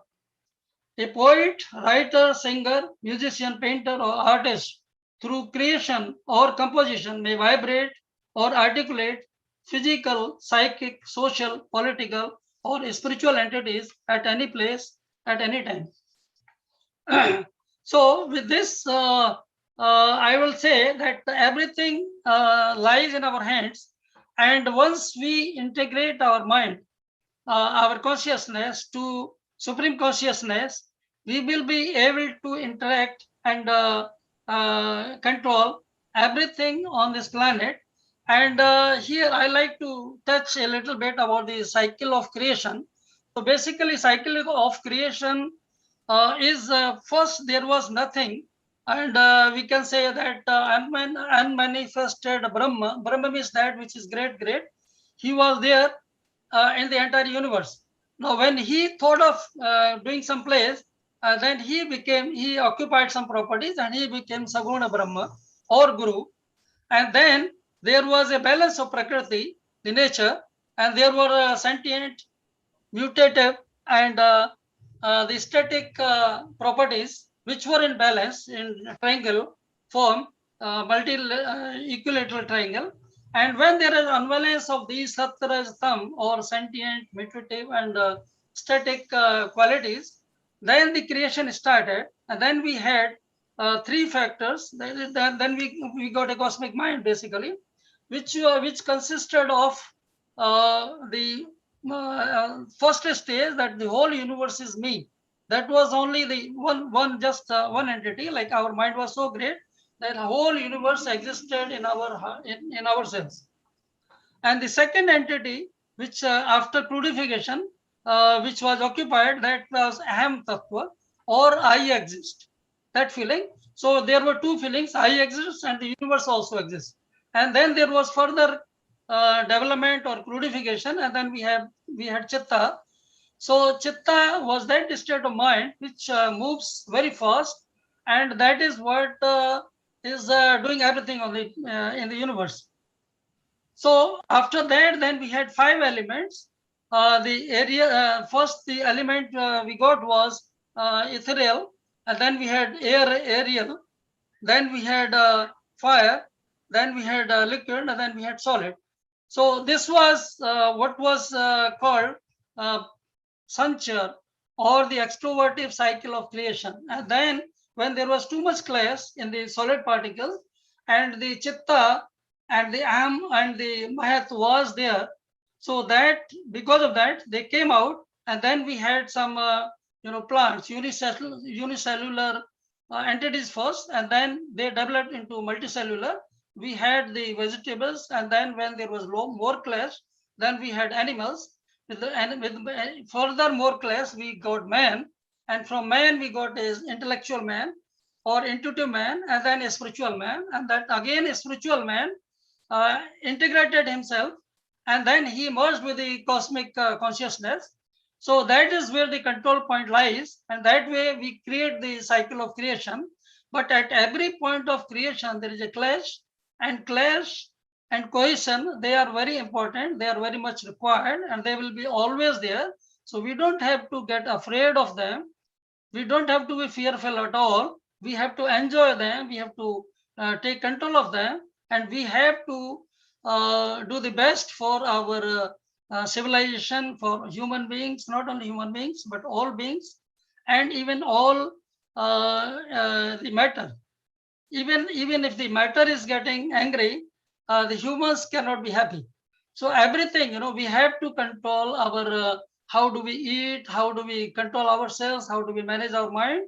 So once we do that, then we will be in a very interesting phase, and then we will not be worrying, we will be enjoying, we will be masters. And we will be, the humans have so much resources, they have so much capability, they can find out every, they can cure anything, they can find the solution of everything. So there's nothing to worry. We have to be all happy, and we should take Corona also as an adventure, and we should improve the things so that we take the universe to a stage where we never thought of it, and we are happy with everything. So this is what I would like to say, and continue to be creative, continue to do your best, continue to understand yourself, and take yourself to the highest stage, and then everything will be fine. So with this, I wish you all best, and I'm very grateful for this presentation, and I wish the whole universe a success in taking care of this, and developing further, and and to that extent that we just enjoy, we dance with the rhythm, and we all create, we all do wonderful things for the whole universe. Okay, so back to the organizer. Yes, sir. Thank you. Thank you very much, sir, for focusing on the theme. Now I request Principal Dr. Vijay Kumar Khoth from Dr. Nathu College to share his views with us. Principal Dr. Vijay Kumar Khoth, sir, please unmute yourself and then speak. Am I audible, sir? Yes, sir. Yes, sir. Yes. Yes. Sir, I have written an article, India's successful war against COVID-19. Can I continue? Yes, Hello? sir. Yes, sir. No human being had ever imagined that worldwide pandemic COVID-19 would emerge all of a sudden and engross the entire globe so rapidly. It is said in spiritual world that man's life is transitory, short-living. Nobody knows where, how, and when journey of life will come to an end all of a sudden. Despite knowing this truth of human life, man today behaves as if he is immortal. In short, he thinks that he has been born forever. He has totally forgotten that man is merely puppet in the hands of the God. Money and wealth is everything for modern man. COVID-19, the pandemic, has taught a permanent lesson to human beings that certain things like sincerity, loyalty, humanity, love, brotherhood, and affection, etc., are much more important in life and not merely greed for money and power. Modern times, life of most of the people is full of selfishness, hatred, jealousy, envy, disloyalty, indiscipline, lack of patriotism, greed for money, and lust. COVID-19 has shown us who are others among our close relatives and ours among the others in the society. Thanks to Honorable Prime Minister Sri Narendra Ji Modi, who bravely and instantly took steps and declared a nationwide lockdown during March 2020, exactly 1 year before. As a result, the spread of COVID-19 pandemic could be controlled on large scale, and thereby lives of crores of people could be saved. Because compared to the other Western countries, the death rate of our country is much less. Our beloved PM just did not stop merely by implementing lockdown. He also took our scientists and doctors in confidence, inspired, motivated them for undertaking research of finding out a vaccine that could prevent the increasing death rate due to COVID-19. Ultimately, it was our beloved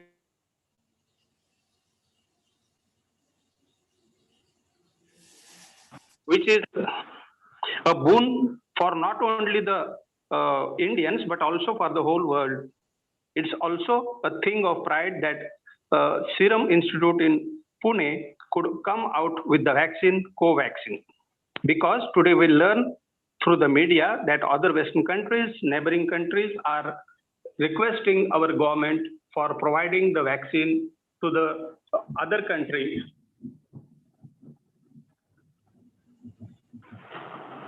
Our government has given priority to serving vaccine Covaxin to other needy countries. Now, among us, rightly the priority is given to the COVID warriors, that is policemen, doctors, nurses, and other health workers who ignored their own families but served the citizens, particularly the COVID-19 patients. Hats off to those policemen and their entire team who served the citizens with dedication. Really, all of them have shown true heroism. Hence, they deserve felicitation and awards. While performing the duties, some of them unfortunately lost their lives.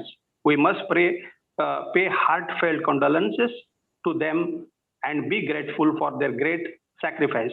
Our beloved PM and Honorable Defense Minister were passing through a stressful period because the country, China, which inflicted the pandemic of COVID-19 throughout the entire world, itself was trying to encroach the Indian land at the LOC, that is Ladakh, Leh, Pengon, etc., deploying their armed forces on the border within our territory. However, our Honorable PM and Mr. Rajnath Singh, Defense Minister, never lost their confidence, and while fighting COVID-19 on one side, they skillfully handled the situation at the national border by taking the Indian Army and Air Force chiefs into confidence, motivating them to solve the issue. Accordingly, series of meetings of chiefs of army chiefs of both countries took place recently, and the Chinese army had to vacate the Pengon area and go back into their own border region. As a part of winning victory in the war against COVID-19, the government of India has now undertaken the vaccination of our citizens, giving priority to senior citizens, those above the age of 60 years from 1st March 2020-21. And later on, now people above 45 years also are being vaccinated.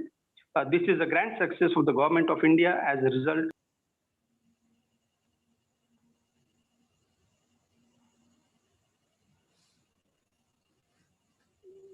I think Principal Khoth has got disconnected.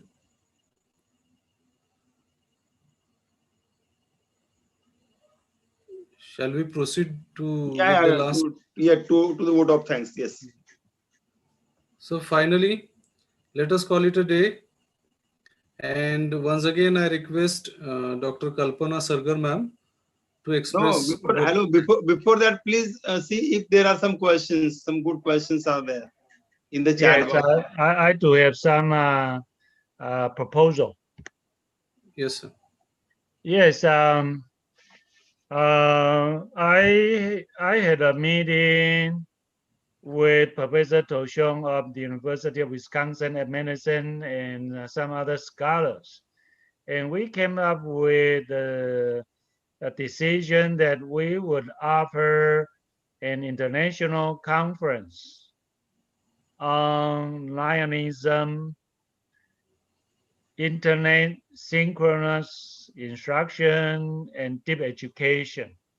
Of course, it is good for not only English instruction or language instruction, but also good for language,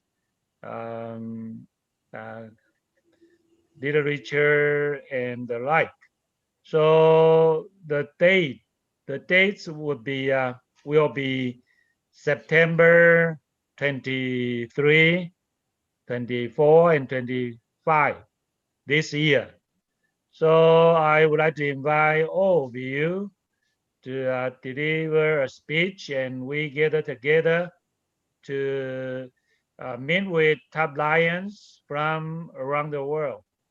Since we have International Lion University founded by International President Dr. Zheng Chui of Lions Club International, and India is the biggest membership among member countries and geographical areas of Lions Clubs International. So I hope that we work together to do the best for the world. And it is very essentially important at the age of the pandemic. So we hope that we work together to conquer the world with our love, and we try to make the pandemic go away as soon as possible. तुम्ही काय loose झाले तुम्ही काय loose घे Okay, so this is my proposal. Yes, sir. Thank you so much for your proposal, and I assure you that we will work together to achieve the same goal, and we will join you in the month of September on the proposed dates. Thank you. Thank you so much, sir. Now, once again, I request Dr. Kalpana ma'am to express a vote of thanks. Thank you, sir. Dear participants, as the convener of the present symposium, I am glad to express my sincere gratitude to all of you, especially Dr. Renu Jain ma'am, Honorable Vice Chancellor, Devi Ahilya Vishwavidyalaya Indore, for accepting our invitation to be the chief guest of the inaugural function of this e-Symposium. I also would like to thank Dr. Gerald Kupchik from University of Toronto, who enlightened the audience with his immense knowledge and active research in this particular area. I also like to thank Dr. Rekha Acharya, Dean and Head, School of Comparative Language and Culture, Devi Ahilya Vishwavidyalaya Indore, for her readily accepting our request to be a joint organizer of this symposium and shouldering the huge responsibility of organizing this event, and also sharing her valuable views on this topic. I'd like to thank Dr. Nilanjana Pathak ma'am, professor from Jabalpur. Madam, I am really thankful to you for being with us today and enlightening the participants with your thought-provoking views and opinions. I also thank Dr. Ashok Deva sir. He's a close friend and associate of Research Chronicler, who always supports all our academic and research endeavors. Sir, thank you very much. I also thank Dr. Shivaji Sargar, Professor and former Head, Department of English, University of Mumbai, who is now also the Editor-in-Chief of Research Chronicler.